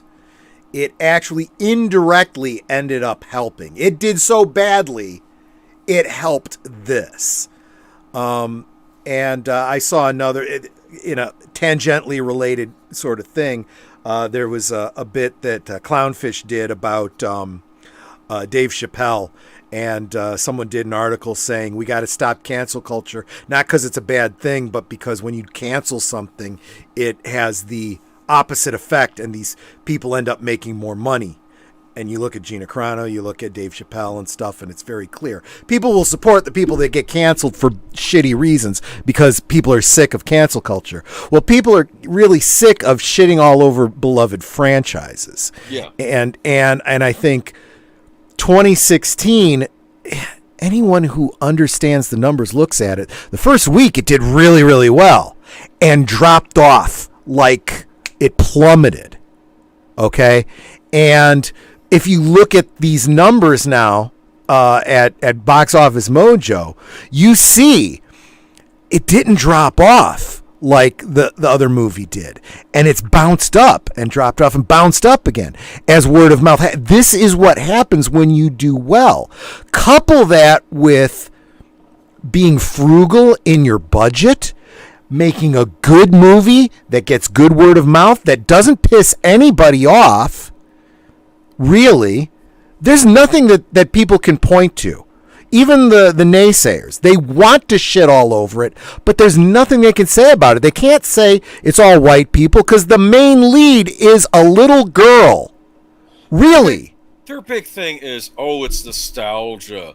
Oh, it's nostalgia. Well, guess what? Yes no. That is what a franchise is. You don't have a sequel if you don't have the history. You know, this was someone put out an article saying it's all. But I felt like it was its own movie. It was. It absolutely was. It was everything that a, let's say, reboot should be, right? It honored what went before. It's a sequel, so nobody who was a fan of the old stuff is pissed off about this, okay? They feel honored, right? And if you're a kid who never saw those things, you're like, oh, there's other movies I could go see? Yeah, I'll show them to you, you know? Because they're now invested in something they like. This is what they call a jumping on point, right? Yeah. And everything about, and so they're talking about, you know, what was the article that this dumbass was saying? It's all member berries and fan service. Dude, you buy a franchise because it has a fan base. There better fucking be fan service. That's the whole point. If you buy something that's got a built-in fan base and then completely rewrite it so it looks nothing like what you bought, it's no longer that thing. And you end up with Ghostbusters 2016. You end up with the Star Wars sequels. This was Sony had that big leak in the interview because of the interview. Remember, North Korea wasn't happy about the movie The Interview. And it had all this bad press, and then they stick it on Netflix, and it did very well on Netflix. And I think the idea was, let's start. I think someone over there thought, wow, bad press can actually help us with, like, actually purposely antagonizing the fans. I think that's what they were doing with 2016, so the bad word of mouth would translate in the box office. I think that's a theory I have, but that might have been a plan for what they were doing. And by the way, you know, we should have mentioned this earlier on the Sherry Redstone thing. She cocked it up by talking about day and date and saying that's a myth. That's absolutely bullshit based on the numbers. Okay? Everybody is saying this now. Everybody is saying day and date hurts you. Everybody. Because the numbers back it up. The receipts are there. Jason, is Jason Kilar getting his job renewed over at Warner Brothers, do you think? Huh? I don't know. That was his big thing. All I can say is that he's done. All I can say is that people that want to make money and people that run companies that want to keep those companies making money look at talent and say, you're someone I want to contract with, which is why we see Reitman now getting this contract. So tell me there's not going to be a sequel, and I can tell you for certain there's going to be a Ghostbusters sequel, because not only because they kind of throw it out there with the after credit bit, but Jason himself specifically said in an interview with of all people, Adam Savage, he said that that we wanted to do this and we wanted to do that, but that's going to have to wait for other projects. He's talking about sequels. He knows that sequels are going to happen, and he's already and he's demonstrated he's already thinking about those sequels. You know. Oh yeah. Well, look at this. Look at how he's handling this too. Jason is the thing you dream. Okay, wait. Here we go. We're excited to have evolved our storytelling partnership into a full-fledged production company, and couldn't be more proud to have a home at Sony Pictures, the studio most committed to the theatrical movie-going experience. That's almost like a hit at what Redstone was saying. Yup. Right. Good on Sony. See, you screwed up in 2016, but you turned it around. People are saying the same thing. Now. people are saying the same thing about Dune too. That Dune did very well. Imagine how good it could have done if it wasn't day and date. Yeah, they messed up there. This is why Denis Villeneuve was not too pleased about that. No. And yeah, the critics are fickle, Auditor Dread. Weren't the sequels nostalgic and terribly executed without a plan? But tell me about it. Yeah, the member berries in the people have argued that the first The Force Awakens was beat for beat exactly Star Wars, just with different characters, and not even done as well. And that's the problem. If you don't, because instead of you have you have Han getting executed instead of Obi-Wan, that sort of thing. They flip everything around. But the imitation again, Darth Vader, But there's a writing element that has to go into it, right? And everyone has said that is not a heroic death. That doesn't help the future hero, build him up in any way or her up in any way. You're just literally assassinating a favored character. Do you remember is not a good thing. When I would argue Obi-Wan's death in some ways was dignified in that movie. Also, when Obi-Wan died, you got a moment of Luke and Leia, like Luke was mourning Obi-Wan on the Falcon. He didn't have too much time because they were going to be by time. But you have that scene where I can't believe he's gone. And then, of course, you find out he's not gone. Well, I love that. I love what I've seen some people meme that, where he's, Leia's there comforting him, and I can't believe he's gone. Oh, I'm so sorry, this old man that you just met a couple weeks ago that you never really knew until now is gone, and you're so devastated. I just lost my whole planet, my whole family, but I'll be here comforting you. But no, I mean I actually think that speaks to Leia's character. It does. That, but okay. It does. Yes. I mean he's a dumb farm boy. That's not unfair to say of Luke at that point.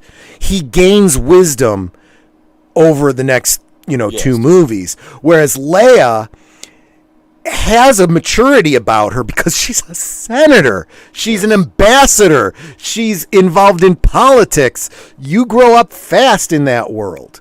So she knows how to take her emotions and bury them down. And she actually would have been a good Jedi, if you think about it. Talk about emotional control. Yeah. She probably would have been a better Jedi than Luke. Yeah, well. Let's not. Yeah, I like Luke though. Let's not. No, I'm not deriding him or anything. But yeah, Obi-Wan's death had a point. It was to sacrifice himself to save Luke and company. Han had a pointless death for upping the stakes. Yeah, and that idea of self-sacrifice, right, and how it resonates through the story. Obi-Wan literally, is a driving force in the story in the next two movies even, right? Yes. Whereas, look at even, I would have argued that Finn in the second movie, he tried to make that kind of a sacrifice. He's like, this is a last-ditch effort. I'm going to do what I can to try and save the rebellion or the resistance or whatever the fuck they're calling them now. And he's getting ready to dive into the mini Death Star, and oh no, Rose Tico's got to come along and save him because she's in love with him, and I'm going to save what I love rather than destroying what I hate. Brilliant. If the Force user didn't come along to Deus Ex Machina our asses, you just gave away our one chance at victory, you dumb fuck. They completely screwed up. They don't understand. They don't understand the story. They don't understand story development. They don't understand basic fucking psychology. So yeah, that's what it comes down to, and that's why I say watch for. Follow the money. It takes a while, but eventually, if they want to keep making money, they're going to make the fans happy. They're going to sell what sells, and the people that make that stuff are the ones that are going to get the contracts going forward.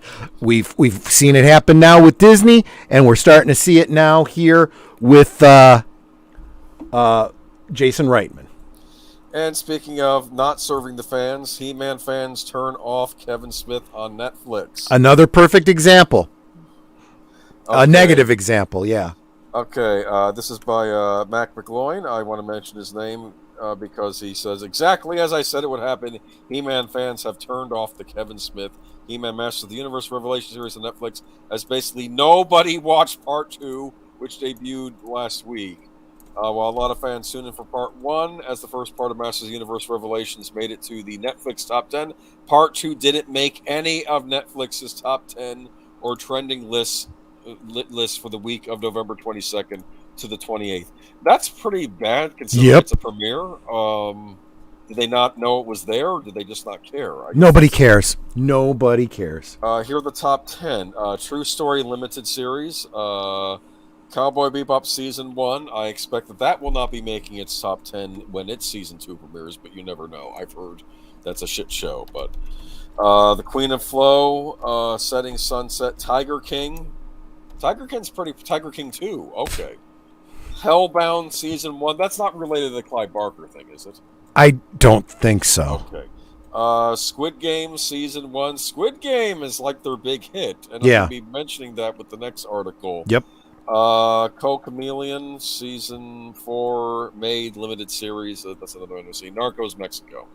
Much like Part 1, Master Universe Revelation Part 2 is more bait and switch, as Part 2 is all about Evil Lynn and how it isn't her fault that she is evil, but because of how she was treated by Skeletor. Yep. Oh, well, they stopped this. They did this in DC Comics with Darkseid and Granny Goodness. Like, wasn't Darkseid abusive to her? No, Granny Goodness is just bad.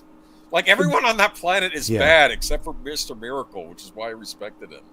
Or, like, he broke out, at least from considering the Justice League series. Yep. An episode even featured Prince Adam denying He-Man by stating something along the lines of that he wasn't He-Man, but Adam, huh? Okay. Whatever. What blows my mind is that Netflix producer Ted Biaselli was basically responsible for the series, where it's known the dude is a massive He-Man fan, as he has garages filled with action figures. So you were trying to tell me this is Biaselli's childhood dream story for He-Man, making it about Teela and Evil Lynn transforming them into men in drag and crapping all over He-Man. Yeah, if you see the Evil Lynn. Yeah. It's just, I don't know. It's Part 2 also has 46% Rotten Tomatoes score from fans, with Part 1 at 39%. This thing is dipping. I don't know. Do you have any thoughts on this?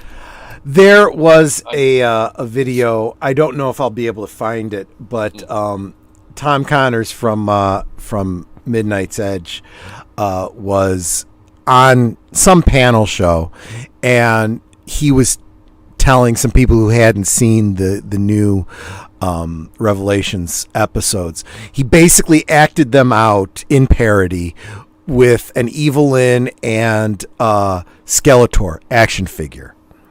And basically the way it goes is Evil Lynn seduces Skeletor, and in so doing takes the sort of power from him. Course, yes, and then she becomes the goddess, and she goes, now I am, the I have all the power, and I am the sorceress, and I am taking over. Well, yes, but now you can't ever leave Castle Grayskull. Oh, fuck that. That's not my truth. I'm going to do whatever I want. And it's like, oh, God. And everyone's like, you're making it up. He goes, no, this is pretty much exactly what happens. It's like, the dialogue is my truth. Well, I don't know if that was an actual quote or not. I'm wondering if it is. It wouldn't shock me. It wouldn't shock me. Wouldn't shock me. Don't tell me what to do. I can do whatever I want. I'll rewrite the rules. And it's like and this is what I actually I follow Tom Connors on Twitter, and he said something, and some dumbass, came back at him with, oh, just admit that you have a bad relationship with your father and he abandoned you or something and you never got over something like that. And he goes, I have a great relationship with my father. He's a Vietnam veteran and he's a great guy. Don't pretend to know me. And I responded back to both of them. I said, Tom, you're trying to argue with people that think that reality, their belief, changes reality, and the truth is whatever they choose to believe. So you're kind of wasting your time. But that's really the way it is. There's only one reality. Just saying. Well, and this is something I always said to my stepkids. I said, there is reality and there is the way things ought to be. And yes, you can strive for the way things ought to be, but the sooner you accept that things are the way they are, the happier you'll be. That's true. That's good advice. I like that. Because otherwise you're just in denial, and it will mess you up later in life, I think, if you... And the reality here is that they decided to make something that shits all over canon, shits all over the fans. If you aren't a fan, you're an istophobe and whatever, and now you have no new fans, you don't have the old fans, and you're left holding an empty sack, as I have always said. Congratulations.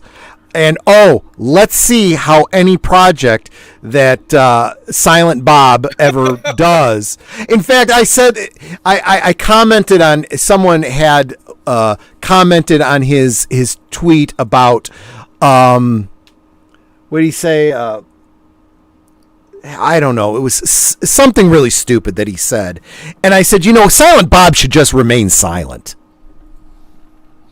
Yeah, no. But no, his career is pretty much over. He doesn't have any fans his anymore. His whole thing was he had the whole geek cred going on, but he don't have. And he doesn't anymore. He destroyed that. Yeah, I already stuck my tongue out at Big Al. Oh, calm, Troy. Hate and anger lead to the dark side. True. One movie series that's more recent that gets much maligned, and I'll actually defend it to some degree, and people can make fun of me in the chat anyway, are the Michael Bay produced, not directed, he didn't direct them, Teenage Mutant Ninja Turtles movies. That first movie, I actually didn't think was terrible. I know some people like to crap on it. I didn't think it was that bad, because at least I think the core characters are still the same. And there was an interesting scene in it where the bad guy, I think they're using like the mutagenic blood of Leonardo, Michelangelo, and Donatello to kind of make a virus that's going to kill off the population of New York City. And of course, the secret is in the blood of the turtles, because they were mutants, right? Mm-hmm. And all was lost, but Raphael was on the loose, right? Raphael didn't get captured, and the whole point of Raphael is that he's the hothead, right? Right. Not the discipline that Leonardo is, and kind of gets talked to by Master Splinter. It's one of the reasons why he can't be leader, okay? Because he loses his cool. In this instance, he opens up his wrath on all the foot soldiers that are doing this, and just goes to town to rescue his brothers, and lets his fury out. Sometimes, anger has its place and can actually be quite useful, and that was a situation in that movie. So I mean, if we're gonna talk, Star Wars philosophy, I mean, you look at and people have brought this up ever since the prequels. Only the Sith deal in absolutes. Really? Because everything that you and Yoda keep saying are pretty absolute. And then you start getting into what Favreau's doing with World Between Worlds and all that kind of stuff, and you have that balance of the Force, right? Yeah. And pointing out that, it's very clear that Luke was kind of embracing a philosophy of the Force that was not really in keeping with what we saw of the Jedi in the prequels, right? Because he was not going to walk away from things like love, right? What did he say? I'm not supposed to go, and help my friends. Well, if you believe in what they believe in, yes. Sorry, I got to. And, and you see this over and over again. He's like, I'm going to say the same way Obi-Wan did, actually. When he goes in Return of the Jedi, he doesn't go there to kill Darth Vader. He goes there to just keep Vader and the Emperor occupied with the expectation he's going to die with them. You know, and I mean, talk about bringing balance to the Force. All three of the last remaining Force users in the galaxy wiped out in one fatal blow, right? Yeah, no, now, that's interesting. Yeah, but he was prepared to, and even when he lost his temper, what does he do? He saw that he got the strength to beat his father, and he goes, "This isn't why I came here." He goes, "No, I am not going to kill you." You know, and then what is it? He sees that love, yes, just like Yoda had said, love can lead you to the dark side, but it can also redeem you as well. Yeah. You know, and that's why when you deal in absolutes, you're not getting the full philosophy of the Force. Anger does have a place, right? And so does love. And I honestly think that, and you kind of get that from the EU, you get the impression that going forward, there is more, you know, teaching like that. And they've done a lot of talk about that in the EU. Like to see that going forward. And I think that's where the Favreau-Filoni verse is kind of eyeing, you know? Well, on Rebels, I was mixed on Rebels, but there were some things I liked. I liked it when they ended up setting up the Rebel base on that one planet where there was this creature that it was a Force user or did stuff with the Force, but it wasn't light or dark. It's in the middle. That's right. It didn't understand the Jedi, how the Jedi reject the dark. You have to exactly. And I thought that was interesting. It's like, it was interesting and when you really think about it, if you don't think about the mysticism of it and you don't think about the philosophy of it, just think about basic physics. Okay, you can't have light without dark, right? Shadow exists because you have a light shining on something, and they both have value. You know, yeah. One big aspect of the Force the prequel Jedi lack was love, which is what Luke brought to the table for the light side. Absolutely. Look, you don't combat anger and hatred and fear with a lack of emotion, right? Right. I mean, that's not a good opposite. But no, and there's the other thing. They talk about this you know, the one who will bring balance to the Force. What does that mean? Does that mean wiping out all the Jedi and all the Sith? that would do it. I've always said the best way to bring about world peace is to wipe out all life on Earth. You'll definitely have world peace. Okay? But true balance means there's got to be something on either side of the fulcrum.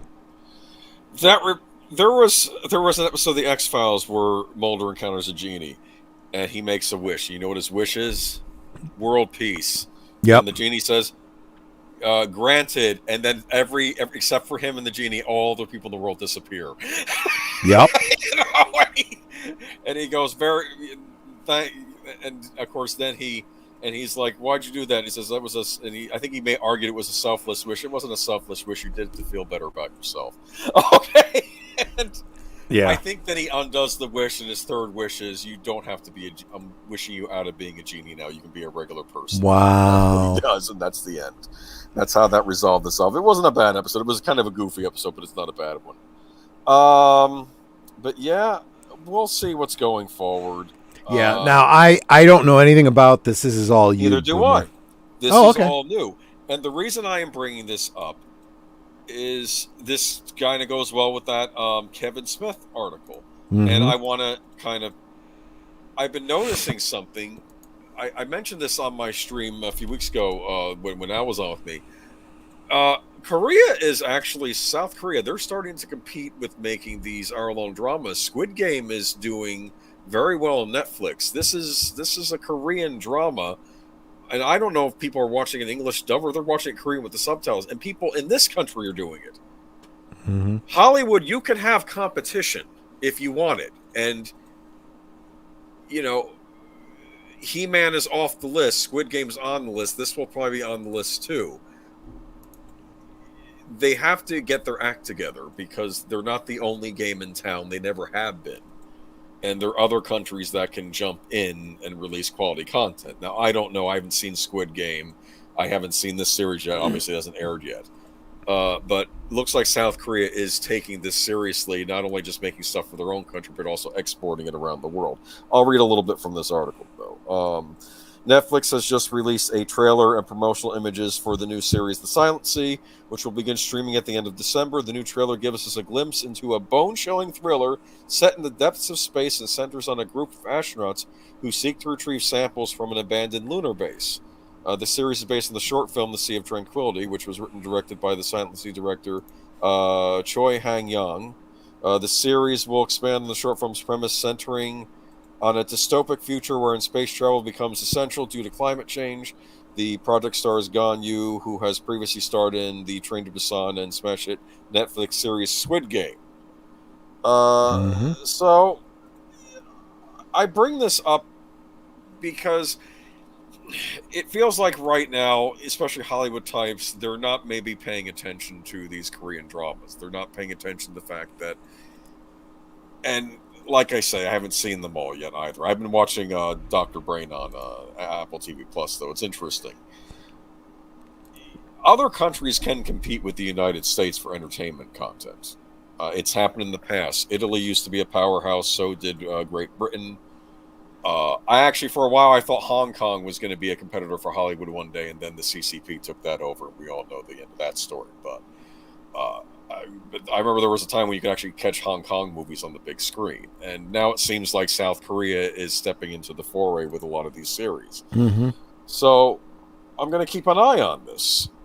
But the Kevin Smiths of the world may want to look at this, and other people in Hollywood that maybe are allowing the Kevin Smiths of the world and the next gentleman I'm going to be talking about. Oh, well, after this next article.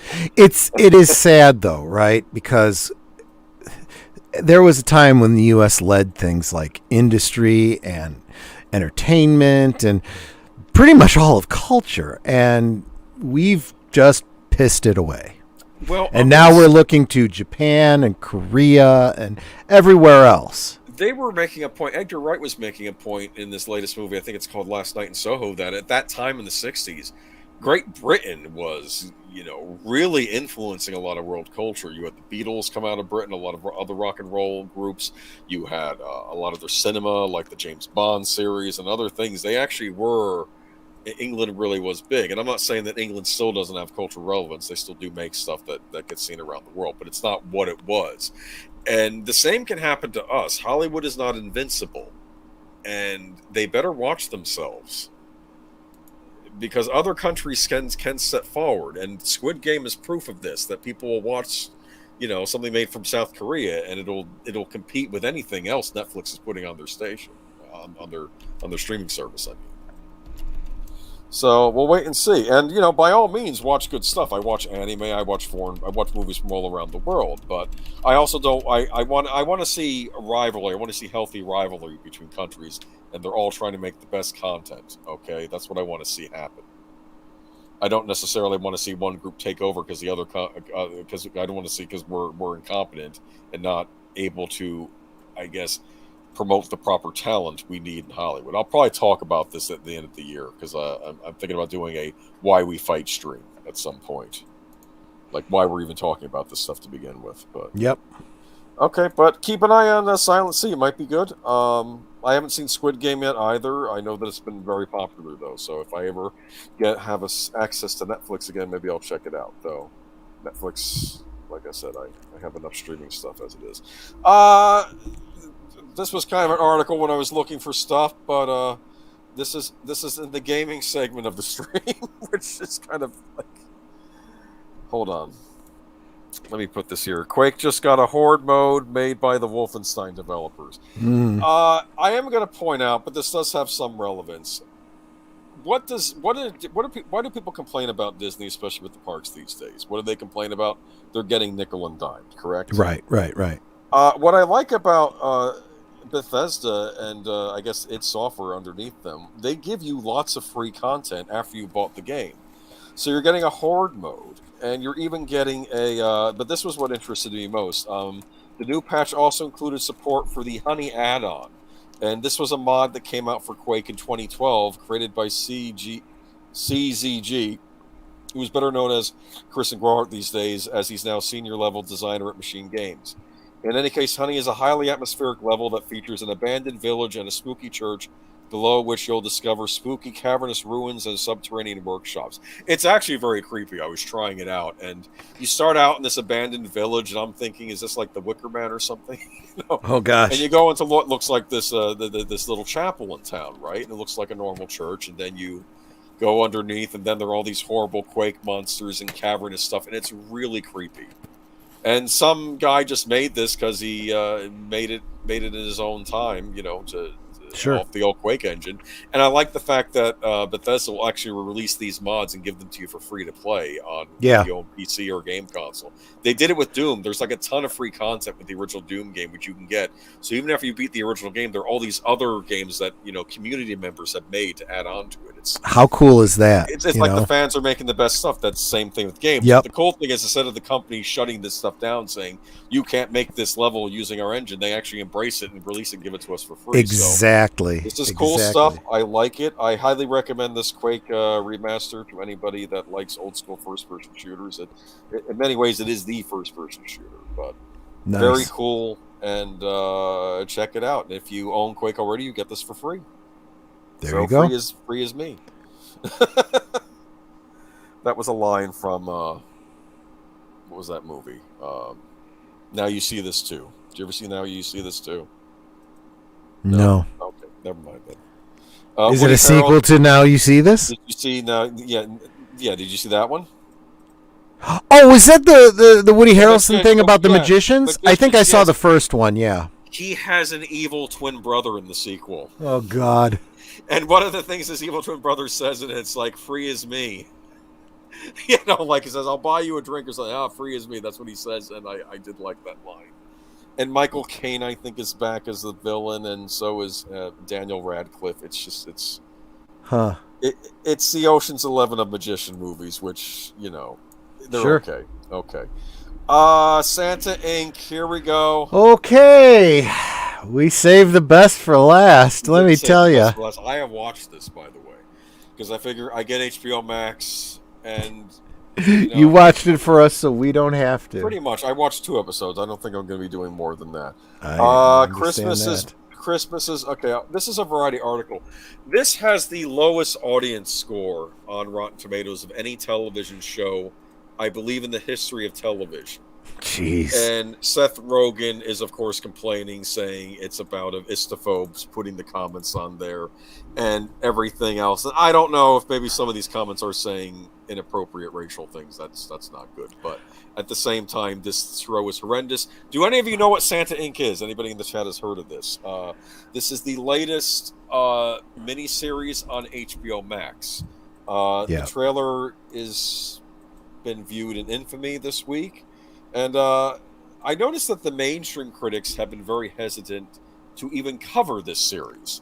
I'm looking at the critics score. There is none on Rotten Tomatoes right now. I think they've been avoiding this thing like the plague. But Variety put out a review. I'll read a little bit from it. Christmas is big business for TV, the content mill of light romantic comedies set around the holidays.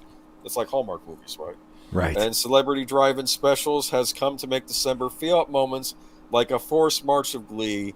In all, though, Christmas entertainment of the Hallmark movie Variety seems intended to bring a smile to the face and lighten the mood, a lovely thing if saccharine when taken to the extremes. Right. That cloying sweetness around December each year makes Santa Inc. seem, in theory, like a corrective. The animated series created by Alexandra Rushfield and starring Sarah Silverman and Seth Rogen posits a North Pole that's decidedly not for kids, so much so that the show's depiction of sex and drugs grows to seem affected.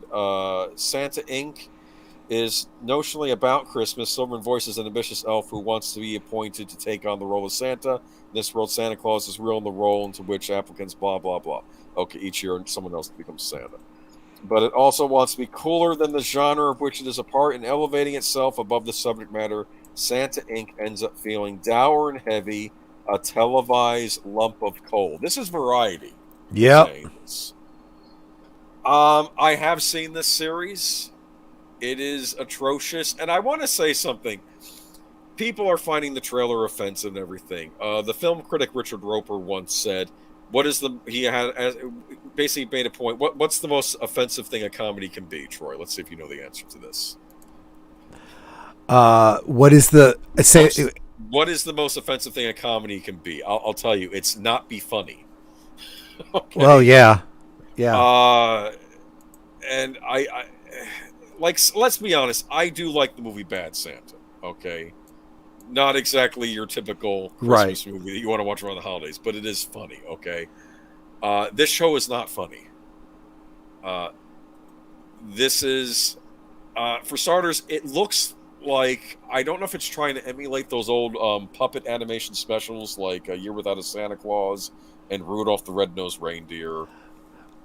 One would argue that they're probably going for an, in quotes, parody of those. Yeah, it's a lot of F-bombs being dropped it's drug use and all other sorts of things. It's also PC at the same time. When I saw the promos, I literally saw like a female elf open up her coat to show her boobs to Santa. And we're literally talking literal puppet boobs. Yeah, female reindeer talking about her sexual escapades with, other reindeer and all sorts of things, and crystal meth being used on the show, and Mrs. Claus giving Santa a something, and all sorts of stuff like that. But none of it is funny. It all falls flat. Like, I'll say this, I've watched a lot of bad comedies in my time, a lot of modern Hollywood movies. Like, they think that being offensive is funny. Like, the movie Dirty Grandpa was terrible, okay? But even in that movie, there were a couple of scenes that I did laugh at. There's nothing on the series so far that I found remotely funny. Mm-hmm. And I can't help but, when I think of Seth Rogen and I think of Sarah Silverman, this just strikes me as being written by people who really don't, and anyone else involved in this, they don't understand the holiday. And frankly, they don't understand what it's like to be a child around Christmas or be around children that are, liking Christmas. I don't know. Do you have any thoughts on this? Yeah, he literally calls the people that are panning the show and saying negative things about it on the Twitter sphere. He's calling them all Caucasian people who believe themselves to be supreme, trying not to hit your algorithms there, but then he literally uses a Jewish term for people that are non-Jewish, and he uses it in a very derogatory way in the cartoon. Oh yeah. So my take on this is, and I basically said this, can you imagine if, and this is him, he's Jewish by, upbringing, if not in his beliefs. Sarah Silverman, who is also Jewish by culture, if not necessarily in belief. Can you imagine if a couple of Christians went and made a film about Hanukkah and were anti-Semitic in their humor and filthy and vulgar and, Yeah. What would people be saying about which it that? shouldn't be either, but the opposite seems true. But see, nobody would do that, though. That's just the thing. This is so beyond the pale. There is nobody really supporting this. We've had kind of raucous Christmas movies before. In fact, I'm thinking, going back to Bad Santa, but that's more of a critique of that particular character in that movie. I think more so than just the holiday itself. Do you understand? Bad Santa was not a real Santa Claus. No, obviously not. No, he was a disturbed individual who, well, maybe he gets better by the end, but we'll see. Even movies like 8 Crazy Nights, the Adam Sandler animated movie, which had a lot of problems about it. There's nothing in that movie that makes the holiday of Christmas or Hanukkah look bad. It's more about this character who's just being terrible in the thing during these holidays. Yeah. But this seems to be just basically just dragging the entire holiday of Christmas through the mud. And granted, so far it's the it's more the Hallmark version, the Coca-Cola version of Christmas with the elves. But that's fine. There's nothing wrong with that version, that aspect of Christmas either, especially since there are roots in actual history with that, with St. Nicholas and everything else. Right. So yeah, it's this is the problem. He made something to purposely be offensive, and then he gets pissed off at the people that get offended by it. Yeah. This is what you should have expected. He did this. I don't know how this thing happened. Seth Rogen is a hack. I want to make a point too. Seth Rogen especially.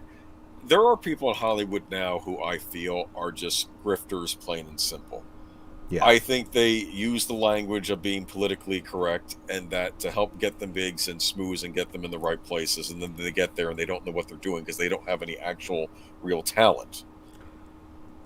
And I don't know how this thing got made. I will have to do some research into this. I'm starting to think that HBO didn't commission this, that maybe Seth Rogen, an independent company, made it on its own and sold it to any streaming service willing to pay for it. Mm-hmm. But so far, it's just really mean-spirited. I mean, this Variety article, it's not kind. But I don't know. Yeah. This is not what we needed. And I find it funny that this comes to HBO Max right on the cusp of 8-Bit Christmas, who, of course, it's kind of a raucous comedy set around Christmas time, but it has heart, okay? It's actually a movie. I'll say this about 8-Bit Christmas. This movie is actually very pro-dad, which I think is actually interesting coming from a movie made by a Hollywood studio, right? Mm-hmm. And I think the whole point of 8-Bit Christmas is that Christmas is not about the thing that you want to get the most. It's about the time you spend with your family. And also sometimes the gifts, sometimes the best gifts are the ones you didn't expect to get. And I think that's what the message of 8-Bit Christmas is about. And I think it has a good message to it. And I do highly recommend 8-Bit Christmas. It's miles above this Seth Rogen travesty. I can't believe they're on the same service. Discovery is going to be taking over HBO Warner Brothers soon, right? At least the HBO Max. That's what it looks like, yeah. They need to go in there and start cleaning house. Yep. Well, and this is exactly, just kind of to round out the whole show, this is the kind of thing we're talking about here. The companies that are doing the worst are just letting their properties die. And the ones that are doing the best are the ones that are actually making something that fans want to see. And some companies are struggling with their leadership to institute people that understand that and will make that happen. But this woke market of we can just call you ists and phobes and berate you and belittle you into supporting us has not worked. It's not going to work. And, you're pretty much ending your career by doing this. Congratulations. Yeah, but nothing ends Seth Rogen's career. This is what I don't understand. And I think Clownfish was talking about him. They were making a point that in some ways they remind him a bit of Kevin Smith, how these guys started out in Hollywood as kind of, the everyman, and then they got money, and then they got all corrupted. Well, and that's but they've hit that peak stupid is what happened, okay? They have clearly sold out. So all of their fans are looking at this going, you sold out, you're a piece of shit, and you're kind of now going against everything that we agreed with. And when their stuff isn't selling and it's being ratioed into oblivion, the people with the money are going, well, you're not a good investment.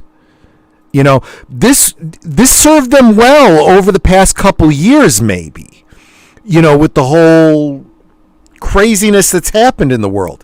It ain't doing what it used to do anymore. People are turning on that model. It's not the secret for success anymore. And people that continue to double down on it are going to find that out going forward. Yeah. Well, we'll see if Warner Brothers gets the message on this. Again, I don't know. There was one rumor, people couldn't play it. They thought they yanked it, which probably would have been the sensible thing to do. again, it's just not a funny series. When something is offensive and not funny at the same time, it's just offensive. That's all it is. Yep. I mean, if there's a point to it, but there is no point to this show, and it's terrible, and it's done in the guise of a children's program. That's the worst. Me most of all, because it's just not. They could have made something for children with the money they spent on this, if you think about that, right? Yep. They could have. I'm actually starting to wonder if. And I would argue too, going back to the Ghostbusters thing once again. You make the thing for the family, you get everybody. You make something just for, I mean, I don't even know who the audience is for this. Like 20-something males, maybe? No, it's 40-something males that are burnouts and probably didn't start families, didn't do anything, and are bitter, and they want to crap all over everybody else's good time around the holidays. Yeah, you're probably right there. I mean, I that's what this is. That's what I'm seeing this as. But what else did I want to say about this matter? Ghostbusters Afterlife, though, big hit with kids. Did you know that? That's the way you make something successful, because they'll buy the toys. I'm seeing some eerie echoes now with how kids are being treated now to sort of how Gen X was treated. Remember? Yep. How we were sort of being ignored, and I'm wondering if this is going on again with some of the other younger kids growing up now, because it seems like they don't get their nice clay animated Christmas special. I used to love those clay animated Christmas specials when I was a kid. Yep. I remember the California Raisins Christmas special. Remember that one? Yep. And of course there was some weird snark. There was some humor in that too, but it wasn't something that was offensive. Right. Like the Carol of the Bells and the. The one bell that lost his knocker, and so he hits his head and it sounds wrong, and the conductor gets furious, and it was funny stuff, and it's just do that. Just don't. Yep. Just having conversations, like, I don't know. It's like they wrote half a script and they just filled the rest of the script with F-bombs. No, you're absolutely right. But I much time talking about this. I do again want to implore everyone, just keep the faith, keep hope alive, because these things don't turn on a dime. It takes a while, and eventually, you got to trust that just as surely as water flows downstream, down from highest point to lowest point, the money's going to win out, and the money is going to be going to the people, or is coming from the people that have the money, that are willing to spend it. That's the fans. So the fans are ultimately eventually going to win. Just hold tight. And check out 8-Bit Christmas if you have HBO Max. That's a good Christmas movie. They did good with 8-Bit Christmas. I'll recommend that one. Mm-hmm. But not this. So, like I say, I don't get it. They did good with 8-Bit Christmas. They didn't do good with this. So, I don't know. I'm trying to think, though. What is 8-Bit Christmas on Rotten Tomatoes? What is the audience score? I don't know. Audience score is 75%. That's fair. And tomato meter for critic reviews is 80%. Yeah. It's a good little Christmas comedy. It's in the vein of stuff like A Christmas Story, but updated. Actually, I would argue, if you're angry and annoyed about this Seth Rogen piece of crap, go check out that 8-Bit thingamabob. Check out 8-Bit Christmas. And there's a funny scene in it where our main character is he's stuck talking to the weird kid in class. Mm-hmm. And the weird kid in class, he has these gloves. Look, it changes color when I lick them. And I'm thinking, are those freaky freezes? Do you remember those? Yep. Oh, you know what? You may want to check out 8-Bit Christmas, though. You know why? Guess where it takes place? Where? The Chicago area. Oh, of course. That's pretty cool. Okay, so you should check it out. Let me know what you think. That might be an interesting one for you to review at some point. But. Yep. All right. Have a good night, Auditor Dread. And, thank you for keeping up the good work. We appreciate all compliments here. Hit that thumbs up. Hit that notification bell and hit subscribe, okay? And definitely check out Troy's channel. I should post a link. Do you want to post a link to your channel? I guess I could, sure. Just post a link to your channel. I'll say what's going on this week. This Tuesday night, I will be on Mr. Matchstick's channel. We will be watching Lupin the Third: Farewell to Nostradamus rewatch, and you may have to be creative to find out where that is streaming. But I'm sure there are ways you can get your hands on that. We'll probably say something before the stream starts. And on Wednesday, I will be on with Daniel Heron, Birdman. We will be doing a rewatch of First Blood, which is the first Rambo movie, which does take place at Christmas time, postponed from last week. And I just know that Home Alone is going to get postponed to the first week of the new year, like it did last year. But what do you got going on this week, Troy? So I'm trying to finalize something for Friday. Well, I'm going to have my regular Friday night stream at 9 o'clock Central Time, where our special guest is going to be Sir Torrin Clegane. We're going to be talking about DC films that were never made, that should have been made, or ones that were made and how they could have been made better. But before that, I am trying to finalize some plans. Last week had Maria from Tea and Telly on as our special guest, and she said she wanted to have me on her channel, which I said I'm very excited about, and she's thinking about bringing me in on Friday earlier, so okay. It'd be before my stream, to hang out with her and Kamran Pasha. Whoa! Yup.